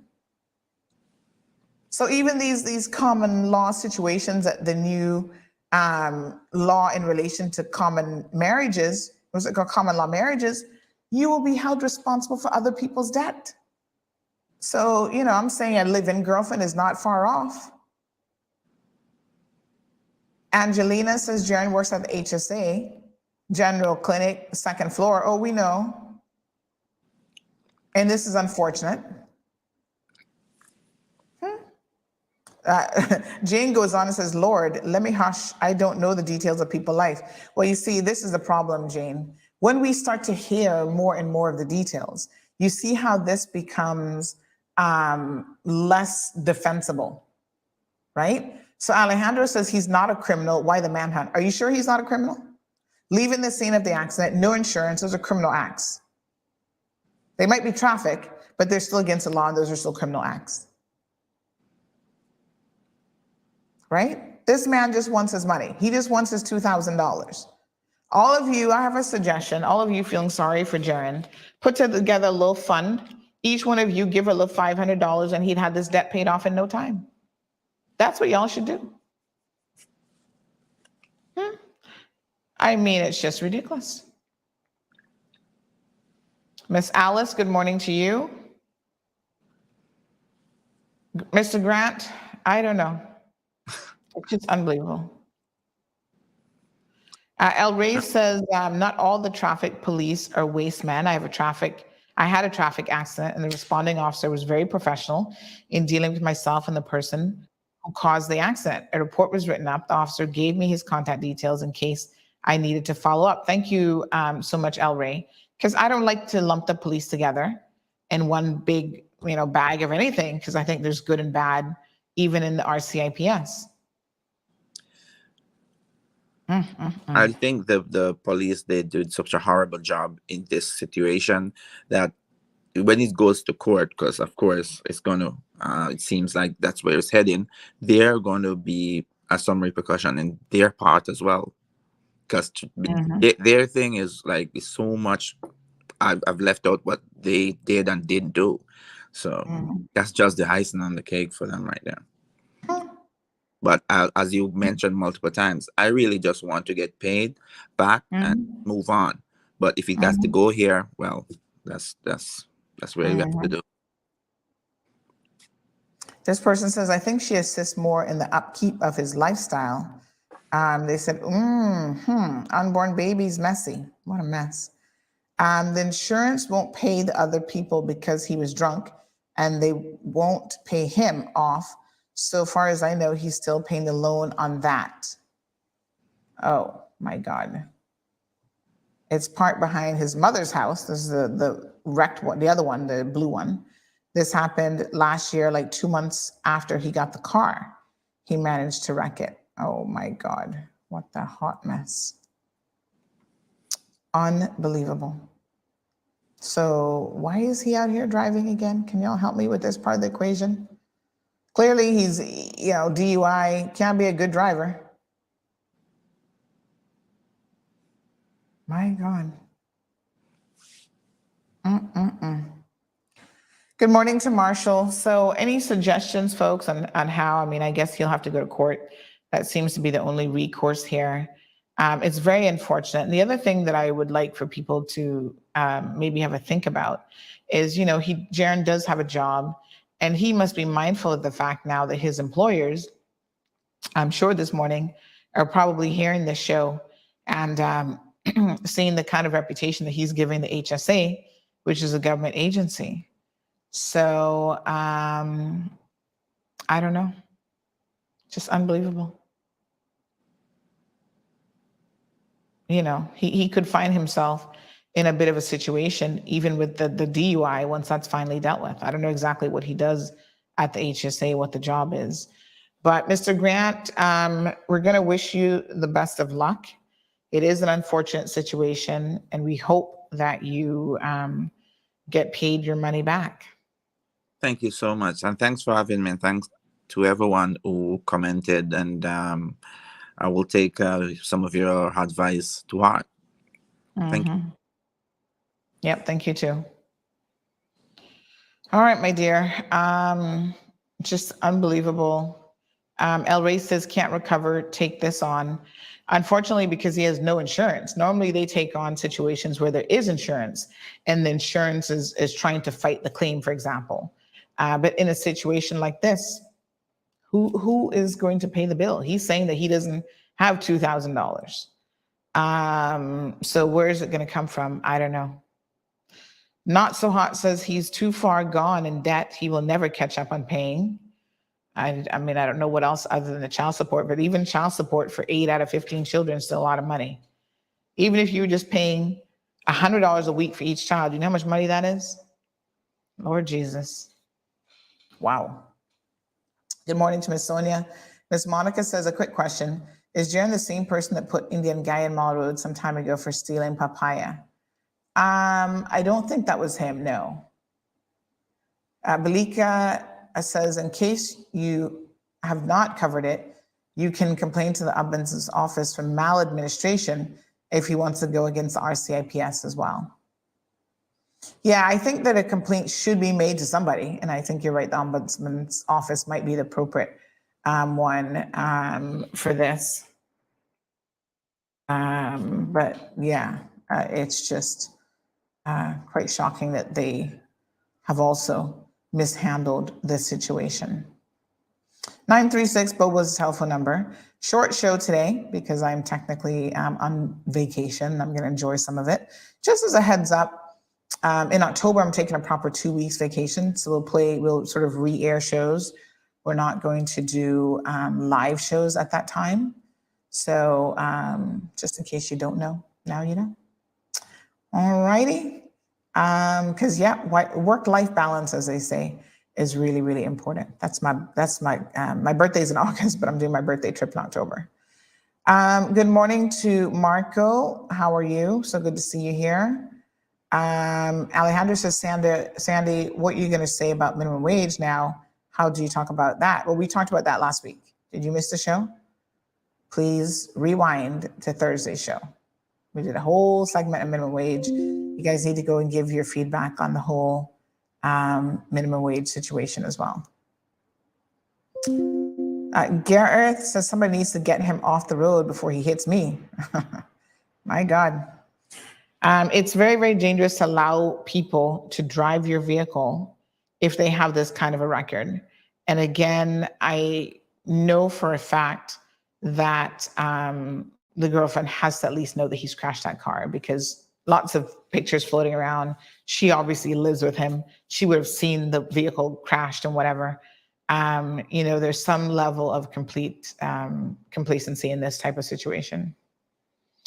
Not So Hot says the only thing that can be done now is to take his license away and all money owed will be lost. I don't think it will be paid back. Well, you know what? You would be surprised the powers that the court have to enforce judgments. The first thing you have to do is you've got to go to court and get your judgments. In other words, you've got to go take it to small claims court and win your case. Then the court can garnish wages, take it straight from the HSA paycheck. They can look at assets that the individual has. So again, he's flaunting gold chains. That gold chain around his neck might be worth $2,000 right there. The court can order you to liquidate that and pay this man his money. I'm just saying. You're putting all your business on social media.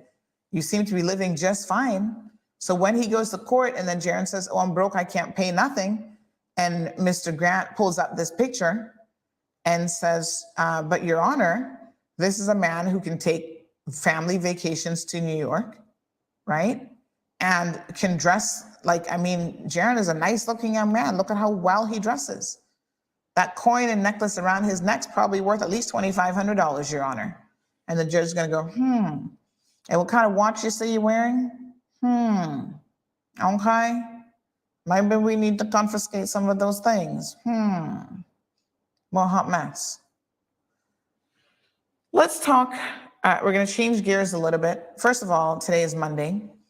So we'd like to do a big shout out to our corporate sponsor, Burger King. Yay, Burger King. Thank you so much. It's thanks to the generosity of sponsors like that we're able to have a lot of the shows that we have here.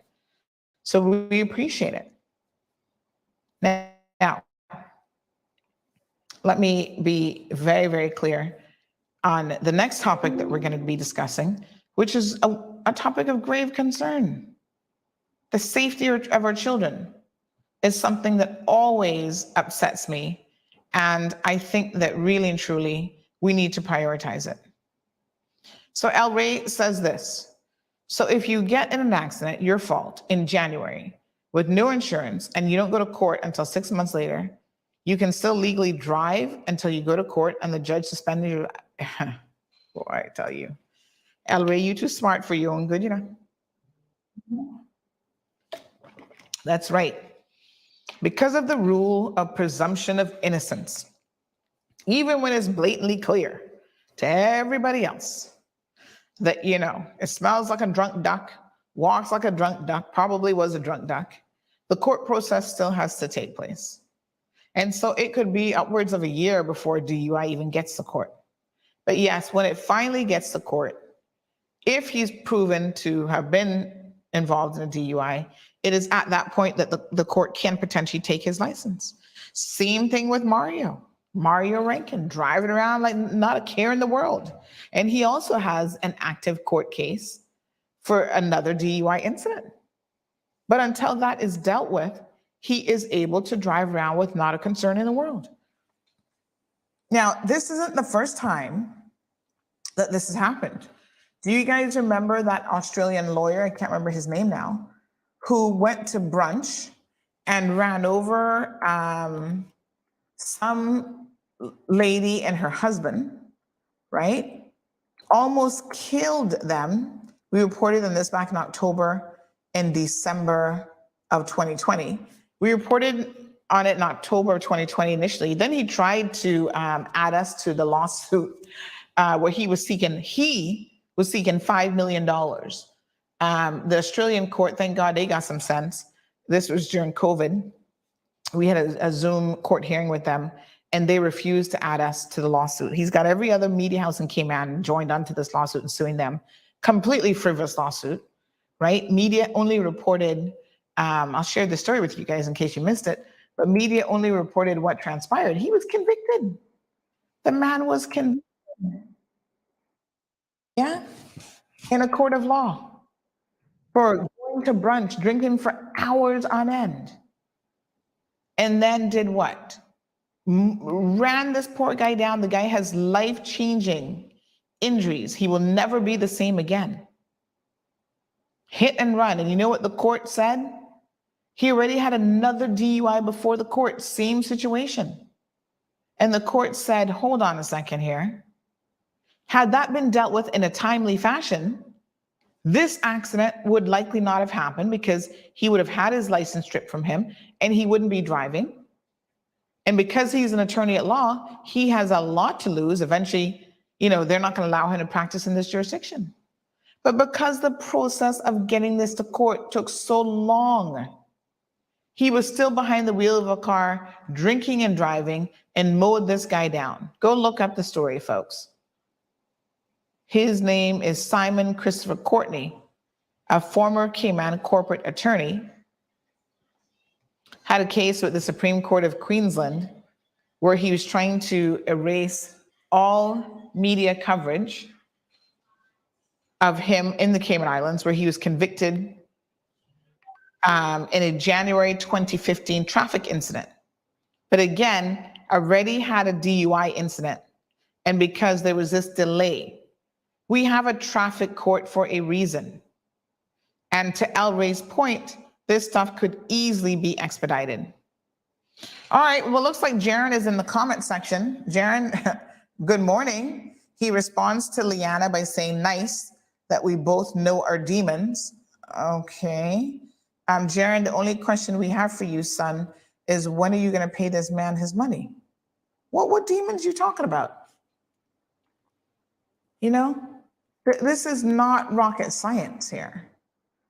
The money is owed. You've agreed that you're going to pay it. Why not just pay the man already? What is this about? Demons? We're not business with no demons. Just do the right thing. For you to talk about you got demons, that means what? You blaming this on somebody else?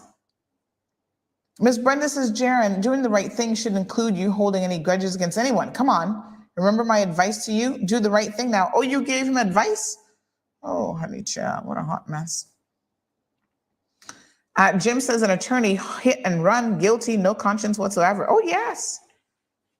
And that poor guy, like I said, when you see the degree of injuries that poor man had to sustain, him and his wife, I think both got hit, but the husband got more of it than the wife. It was some fast car he was driving, some sports car or something like that, when he mowed this guy down on a crosswalk of all things. Jaron, we would really appreciate you telling us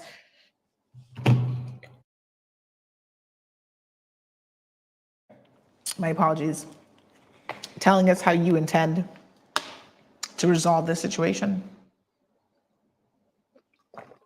Instead of you sitting here talking about demons, we'd like a resolution to this. So, Jaron, you're obviously here. Come on. Let's hear what your plan is. How are you going to pay back Mr. Grant his money? He needed his car. He had to find that money to pay it back. What is the plan of action in relation to settling this? That's what we want to hear about. We don't want to hear nothing about no demons. Would you be willing to sell that necklace? Like I said, I think you could probably get at least $2,000, $2,500 for it. Not So Hot said, was it a handshake agreement or was it a contract agreement to pay back damages with no police involved? There's no proof. There's tons of proof. There's tons of WhatsApp messages. There is Jaron telling the man to go to these other places to actually get the quotes. And the gentleman has sent us all of that. So listen, there's no such thing as a handshake agreement. Even a handshake agreement is a legally binding contract. So don't kid yourselves here, folks. That is legally binding. Okay? Someone gives you their word, it's legally binding. Sometimes it can be challenging to prove, but in this instance, there's no challenge here whatsoever. There are tons of WhatsApp messages. I will show you a few to make sure y'all see this, but there are tons of WhatsApp messages with Jaron promising to pay the man back. And the man has kindly provided us with all of these. So there's Jaron enjoying his vacation, having shots at a local restaurant, again, looking very nice young man. Now, here is the conversations, some of the conversations, which is proof. You know, he even says, how much is the deposit? 50%. Or if you have all, that would be better for me. It's not your problem anymore. Well, I don't have the full thing at the moment, but I will try to have the half in your hands by tomorrow. So I will work on it. Months later, no such thing is going on. This one says he was working the night shift, so he was sleeping. He, as you can see here, chooses which provider to do the repairs. He says we can work with this one here. So indicates what quote, right? So this is all proof of him not disputing what happened and being willing to actually pay it. The man provides all of his contact details and everything. He says, got it. Well, something not being got around here. So I'm not sure. I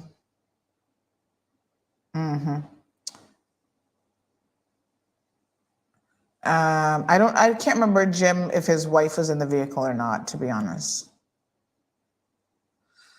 All right, folks, let's switch gears a little bit here.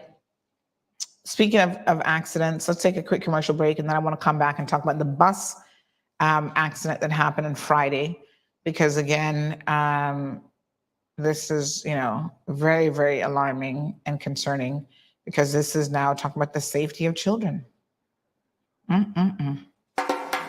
Ocean Ridge Heights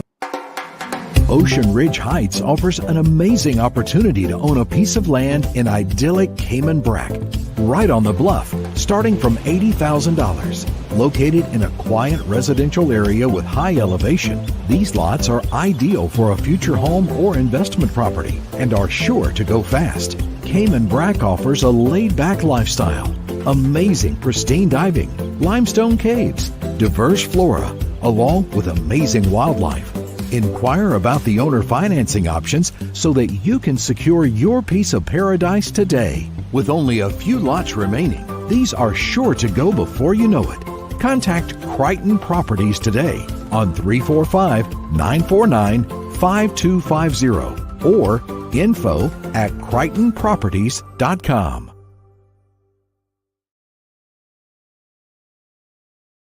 Recover personal injury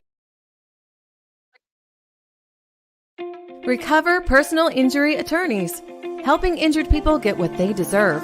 Did you know that insurance companies have lawyers that represent their interests? Before signing and accepting any settlement, know your rights. Call us today for a free consultation at 924-9999. That's 924-9999. Recover. Your personal injury attorneys are on standby to assist.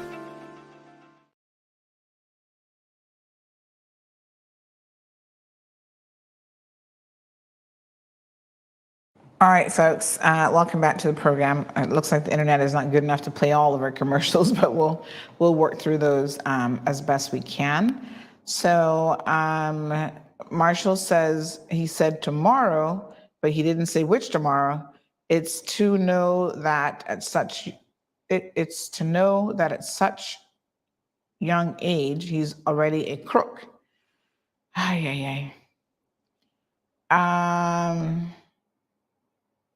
So this person says, pass this comment for Jean Ebanks, please. I like to stay anonymous, but yes, Priscilla should pay child support for his kids, as she took his first child's common law spouse to court and demands she pay for child support for her son, and she does. She also pays the school fees. Let me just read that again. I'm a little bit confused here.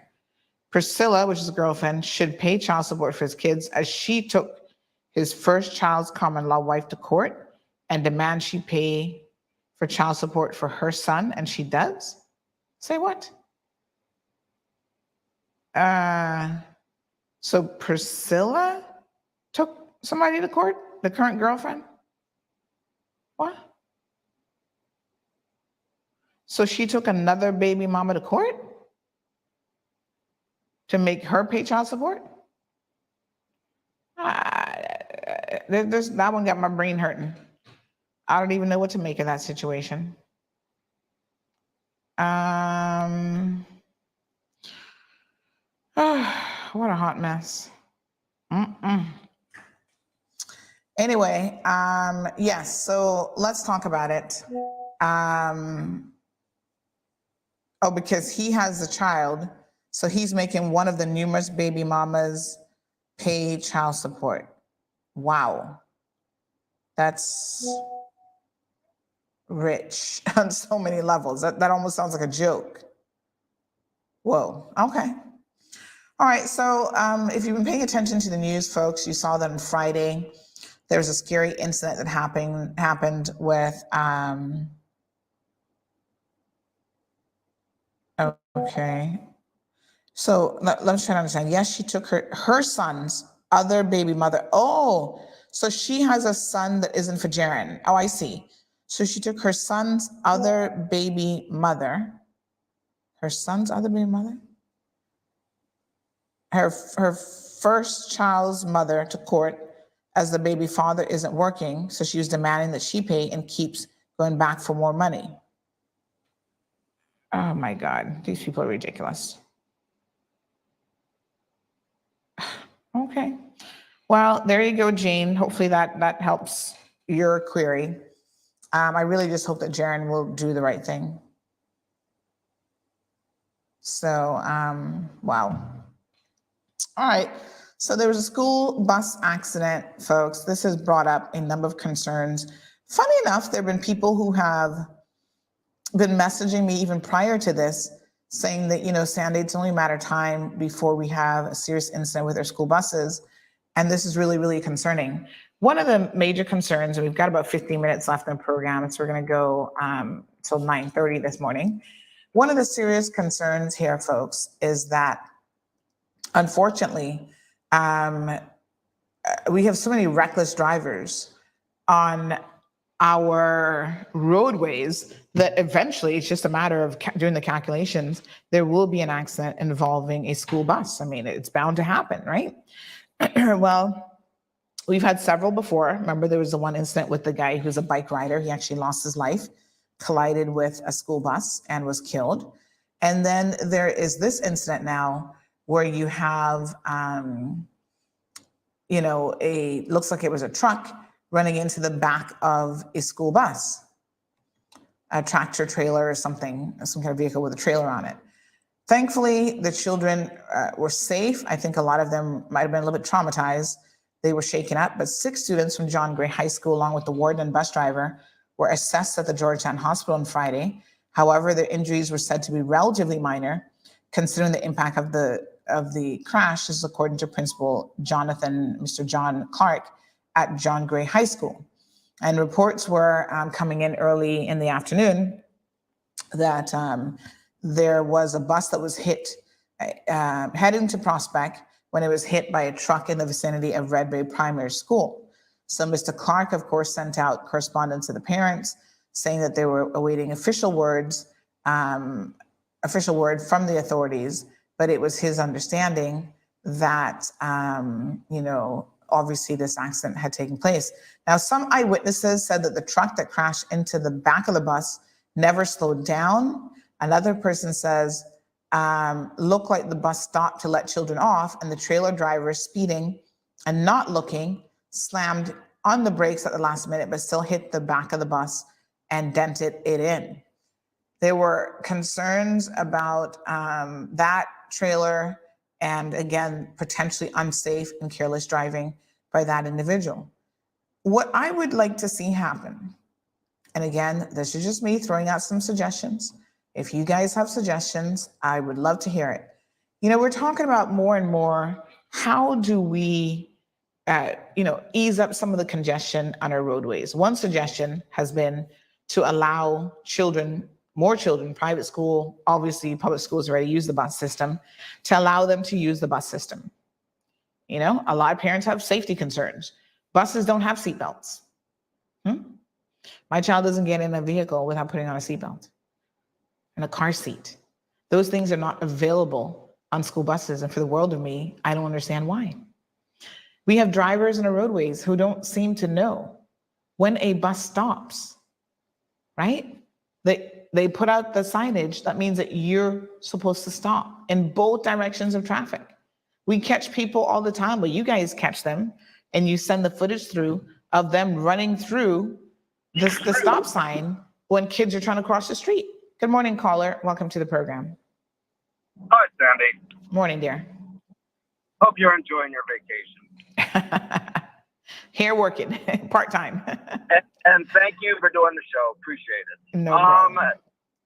On the other side of the fence, just the FYI, the other day I was driving home from town and I had a school bus behind me, literally right on my bumper, headed east. They did turn off on brake sound, but if I had to have slammed on my brakes for any reason, that bus would have hit me. And this was a school bus driver supposedly responsible for our children. That guy has no business driving a school bus or taking on any type of responsibility with other people's children. I wish I had gotten the number of the school bus, but unfortunately I was the one in front and he was the one on my rear end. Wow. Unbelievable. Have a good day. Thanks, appreciate it.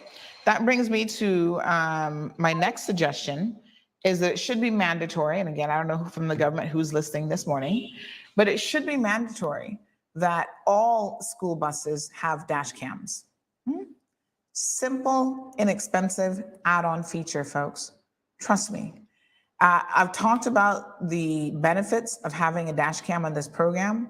I use one that actually has 3 cameras, and I think this is the exact one that the school buses should use, because then they're able to capture what happens inside the bus, outside the bus, in the front, and a rear view, right? Because inside the bus, there's all kinds of things going on in there as well. So 3-camera view, and any sort of traffic infractions that people running through, the bus stop signs or whatever, report those to the RCIPS immediately. It should be a serious offense to run a sign that the bus has put up that you need to stop and allow children to pass. And we shouldn't wait until, thankfully in this case, the children and the bus wardens and so on were fine, but we shouldn't wait to implement these things until there's a serious and even worse and serious accident where there's potential loss of life. How difficult is it to retrofit these buses to include seatbelts? I know that they don't come with seatbelts, but is this not a thing? Why are there not seatbelts on these buses? I don't know. And it doesn't take much, there's not much cushioning inside of a bus. Children can be easily injured. So let's see what happens. There's no word yet on whether or not this person has been arrested for dangerous driving. We're waiting on the authorities to update us on that. But I seriously hope that something can be done in relation to just general safety on not just our roadways, but specifically to school buses. Good morning, caller. Welcome to the program.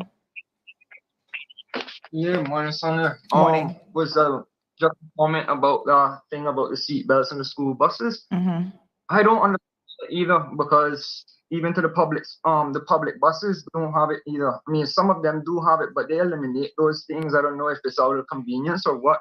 But in my belief of this is that because these people are operating these vehicles supposedly to be safe drivers, but not always. They're not always practicing safe driving. So the task of not having seat belts in these buses kind of abusive. You know, like you can't trust who is driving these vehicles. I mean, bus wardens are in the bus as well. But sometimes the bus wardens as well, not really myself when I was going to school. So yeah. Thank you so much. I so I appreciate mean the call. that's my only insight. They're supposed to be responsible drivers, but I mean they're only trusted to be responsible, but they're not always. Wow. Thank you. I appreciate that. So there are complaints about the bus drivers themselves, not really, sometimes driving the best. That's horrible. And I think that any bus company, they have an obligation to ensure that they hire people. And again, put that dash cam, install that dash cam, because you'll be able to see exactly how your drivers are doing. That's your responsibility as the bus operator. There's just so many concerns around this whole thing. But to me, these are relatively easy concerns to fix, but we need them fixed ASAP before one day I'm sitting here reporting on the fact that we have some children that have lost their lives on a bus. We don't need to have that happen. And again, it's super, super easy to actually prevent. But, we'll see what the authorities do in relation to this. Normally it takes something happening, but it's unfortunate because what I find is it's not the minor things that's going to grab the attention of the authorities who should be doing something about it immediately. They're going to wait until something major happens and then they decide to do something about it. So let me just take a few minutes to comment briefly on the last show that we had, which was on Thursday. By the way, I received so much amazing feedback from Friday's segment on the old timers. I want to call them the old timers club, but it's the old timers meetings that they have. That's Mr. Renford Rennie Barnes has down by his place there off of Barnes Road. Any seniors are welcome to come out. They feed them. In fact, I spoke to Uncle Rennie over the weekend, and I said to him that I want to sponsor, I'll do the one for August for sure, but I want to sponsor some of these seniors. You guys know August is my birthday month, so I'm going to treat them right for the month of August. I'm going to take some snacks and foods. Heck, I'm going to cook them some of my bread rolls, some of my little mac and cheese, and get taste of milk cooking. See how much of that old time cooking got passed on from one generation to the next. But anyway, I'm going to sponsor them. We're going to give them some radios, and we're going to just really enjoy a good time. But I do want to say that they are, just amazing. The contribution that these people have made to this community, their lack of knowledge and understanding is so incredibly important. But so many of you enjoyed that segment on Friday that you reached out wanting some information. They meet every single first Saturday of the month at 4 p.m. down on the facility there on Barnes Drive. I can certainly give you Mr. Rennie's number if you guys want to reach out to him further. I'm happy for you to do so. It's a good opportunity for them to socialize. Listen, these older people, they love, when I see the joy and the sparkle in their eyes, when they're reminiscing with each other and they're talking about these old time memories, Galleon Beach, like things like that. I don't know anything about Galleon Beach. That was before my time, but they remember so much and that keeps them youthful. A lot of them who were there the day that I visited earlier in the month are like in their 80s. And trust me, they're sharp. They can remember stuff. I'm like, wow, how do y'all remember this stuff? So, take grandpa, take your mommy, take your daddy out and have them, enjoy this time. Of course, you guys will know that on Thursday, we had an interesting segment with the Minister of Tourism calling in, defending the churches. I was a little bit surprised. A lot of people said, wow, Sandy, you handled that well. I think part of me was surprised that the minister even needed to defend the churches. I didn't think there was a need for that. Churches in this community are, in my opinion, the most powerful organized entity of anything, right? They have a lot of membership, they carry a lot of power. And I get it that politicians oftentimes pander to them for the church vote. I just never thought that they needed to be defended. I mean, I was quite shocked. Now, something the minister said in terms of, everybody's scared of you, but I'm not scared of you. You know what? I did not even hear that comment. Can you believe it? It was after the show that someone said to me, but Sandy, why did the minister seem so aggressive towards you? And what is this comment about everybody being scared of you, but he's not? I was like, he didn't say that. And they're like, yes, he did. I totally didn't hear it. I don't even know what it means. You know what I'm saying? No one in this community has any need to be afraid of me or CMR, this platform, if you're doing the right thing. So you're not afraid of me because I'm not going to do anything. You're afraid of being exposed if you're one of these people on the streets who don't do the right thing. Politicians that do the right thing. And I'm business. I'm like, get the job done. You're working for the people. It's like people don't like to be held accountable. I don't hate churches, folks. Let me be very, very clear. I grew up in the church. It has its place in our community.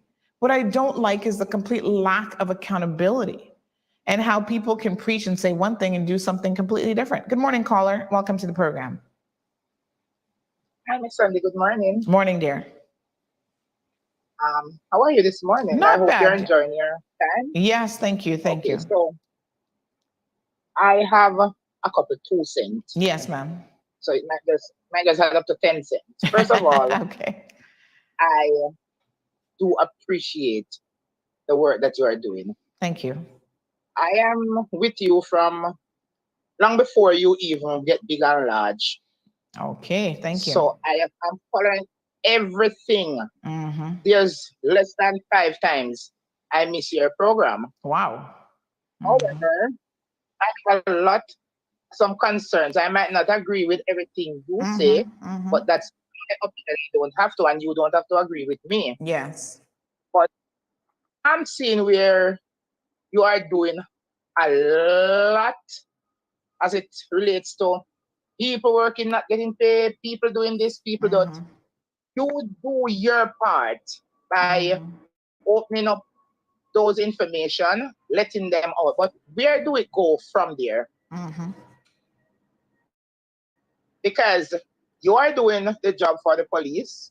After you left it, the police don't pick it up. You are doing the job for works. After you left it, they don't pick it up.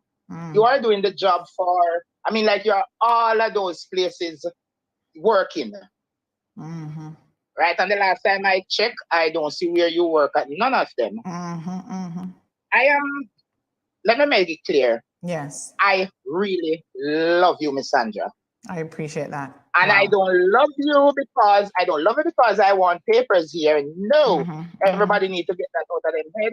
I am here now for 21 years. I have no intention of I'm a Jamaican, very proud Jamaican, and I'm going back to my home. When I came here, I came to make a life for me and my 6 children as a single mother. And I did exactly that. Right? I don't want no convenient marriage. I don't want none of that because I'm not going to marry to somebody that I don't love. Yes. I get my husband. He's a Jamaican. I'm married now for 16 years. We're together for 20 years. Wow. So I am happy. So beside the points, nobody don't think, oh, she must be looking papers. You have some people where sometimes you want to say something, even to commend somebody, but you are afraid of what their comment gonna be, even though it don't really matter to me. What people want to say. I pick out a specific comment last week on one of the program where they were talking about people here, and somebody made a comment that when summer come, then bring them picnic come full up the place. That is so rude. You don't do that to children. A lot of the person who bring their children here for summer, that's the only time they get to see their own children because they are here taking care of those people's children. Right? And some of them don't get vacation like that. They get it once a year. Sometimes it's Christmas time, they take it and they go home. So if they bring their children here, the children don't come here, come cause no problem. They don't rob nowhere. They're not broke nowhere. They're not doing nothing. The adults are here doing it. I'm not saying all Jamaican are the same or all Jamaican is good. You have good and bad in everyone. Yes. When I first come to Cayman Islands, I was robbed at a place that I was working at gunpoint with 3 Caymanian guys. I don't use that against all Caymanians. I didn't even use that against those 3 because I said, give them time, then we soon stop. And eventually, I don't hear anything of them. You understand? So I don't judge people, the whole island, with one person. But my deepest concern is that you get up every day, Miss Sandra. Oh, what the name come from? Miss Sandra. And you talk about this, you talk about that, talk about convenient marriage. You talk about people not getting paid. You talk. But when you stop talking that morning on that program, that's where it stopped. That is why weeks and months down the line, somebody else can be able to say, I work and I don't get paid. Because no one in authority take it up. I know they are all listening to your program, ma'am. Don't think them not listen. Yes. The police station, them have your pan, them really are listen. Works of them are listen. Every law enforcement, everywhere, parliament ministers, everybody are listen. So if you come up with a topic that is so sensitive and so good, why not somebody just take it up and stop another person from getting the same problem that the person just complain about? I don't have a problem with working at my boss. I have a Caymanian boss for the last 10 years. And one thing I can tell you, she don't play with our money. She don't play with our money. And if anybody don't know, I can say big up to my boss. I'm not going to call her name. But Miss Sandra, you are doing a tremendous job. Thank you. You know, but I mean, doing the job is one thing, but where is the result? And that is why, caller, I do my best to give suggestions, like practical things. You call out even people by name, and you want to tell me after you call those names, know where those people are. Nobody pick it up and say, listen, this must stop. Let me tell you something. You see, everybody been talking about expert this and expert that. When I come to Cayman, I come here from permit. But at one point, I am going to leave here. I have somewhere to go. I have a country that I belong to. But what about the Caymanian who is not going to leave here? And a lot of them be talking about, oh, they need to pay the workers. They are the same one doing it, mama. I see a lot of them in the comment section and sometimes talking. And they are the one, as the program finish on a Friday, they go to the person who they have permit for and say, oh, I come from my money. And I need my money. They are the one who they no other nationality, not just come on the island and do a false business license without the help of a Caymanian. So you don't blame, when you're blaming other people, blame yourself. You are the one who mashing up your own country. Exactly. Because you are helping expats to mash it up. Then expat can go at any time. That's right. You got to stay here. That's right. This is not the Cayman that I come here to see 20 years ago. Everywhere you look out there, people doing this and them, what people doing, people having this and people having. It's funny. I have a homeless man that I take care of. So I was feeding this man, bringing clothes to him because I just happened to cross him sometimes coming from work, and I stopped one time and asked him, why is he sleeping there? And you know, we had a little talk, and I decided to give him food at least. And then I started giving him clothes. So I couldn't find him. For about 2 weeks, 3 weeks, I couldn't find him. And I was really upset, and I was looking for him, and somebody told me where they saw him. So I went there the evening.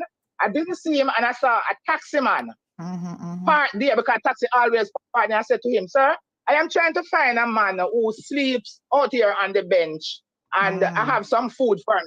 Oh, that's what you Jamaican come here to do. Come here to look for the vulnerable and to marry to them. I said, sir, what are you talking about? I said, sir, I am happily or sadly married for 15 years. At the time, it was 15 years. And I will stay with my husband until those part. I am not looking no one to marry to. I'm looking for somebody to help. And I just walk away from him. Luckily, I found the man. And I have him up until now. I'm still helping him. And I have another one, so I'm helping two. I'm doing it from my heart. I'm not looking at it.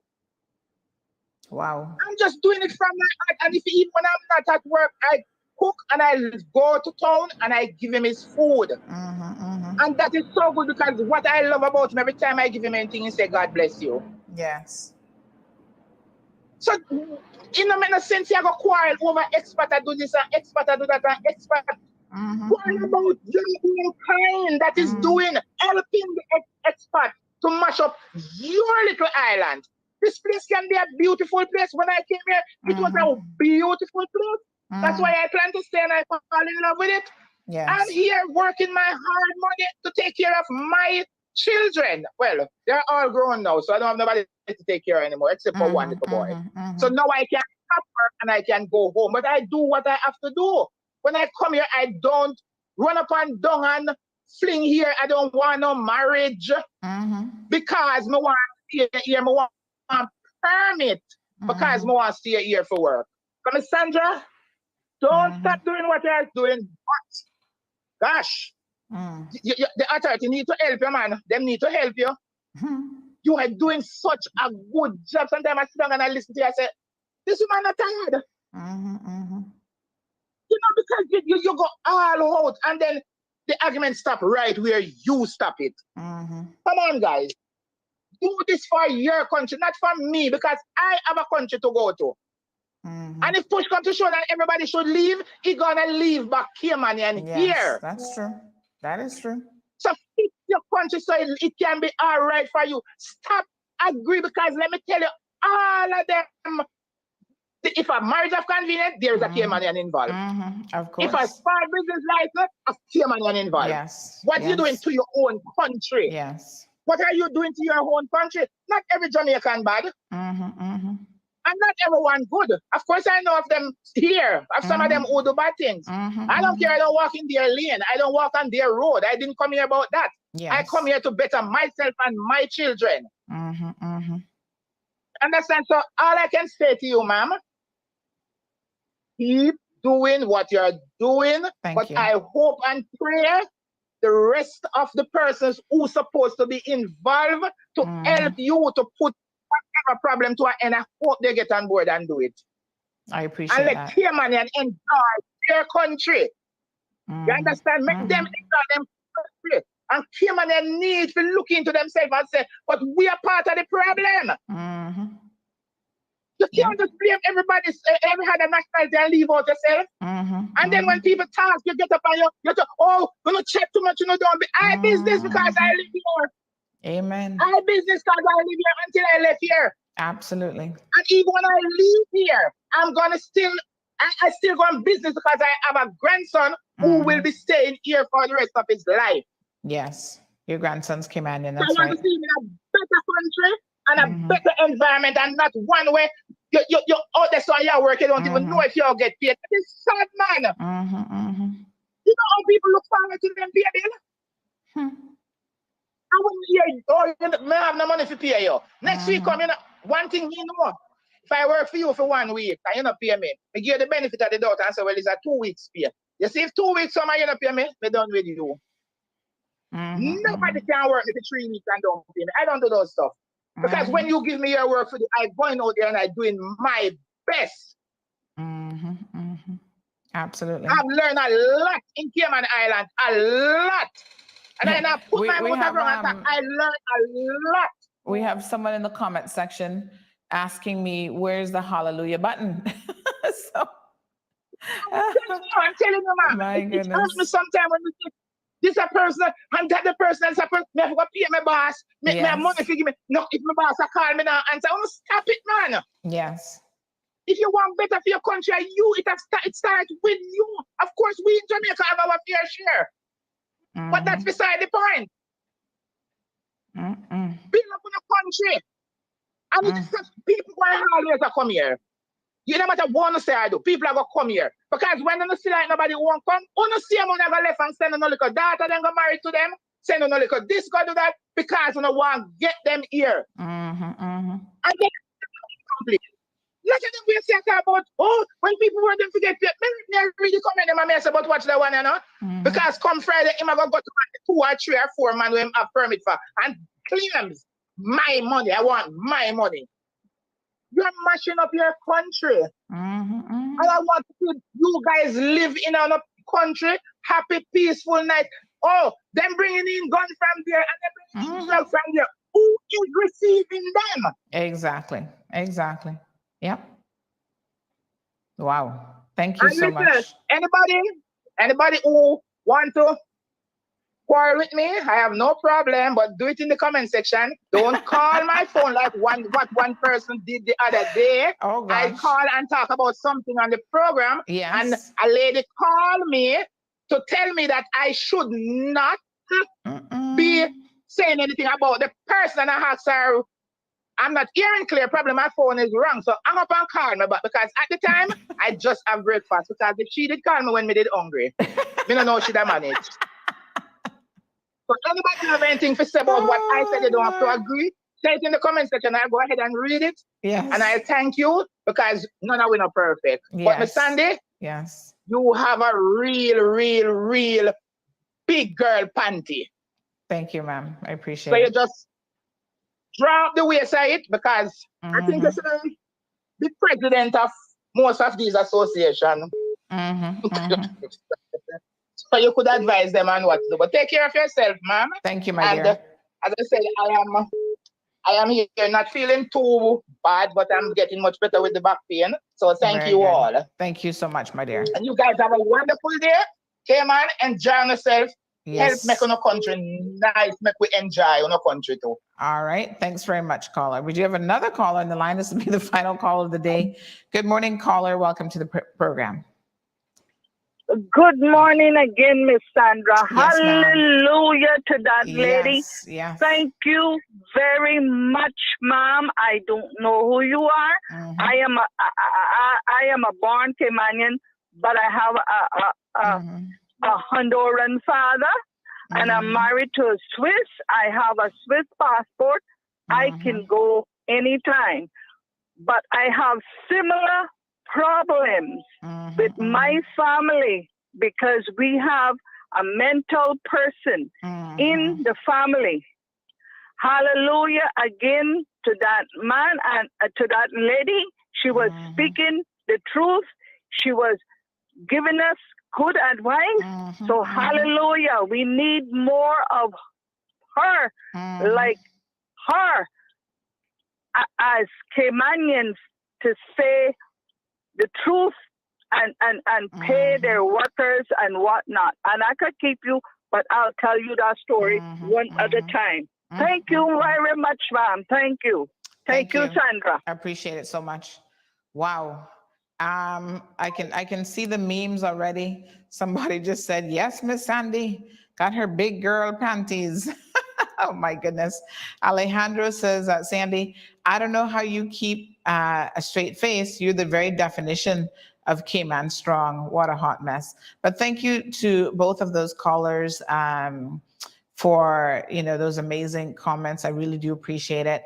And, that is why I do what I do, because I think there's a lot of people who are being disenfranchised on such a small little island. I mean, it's just shocking the number of people that are being taken advantage of. But if I can help in any small way, and to the caller's point, I get what she's saying, that it would be good if these agencies actually did their job. Maybe I wouldn't even need to have a show if they actually did their jobs. But, we have to continue to agitate for change. We need to bring these concerns to the forefront.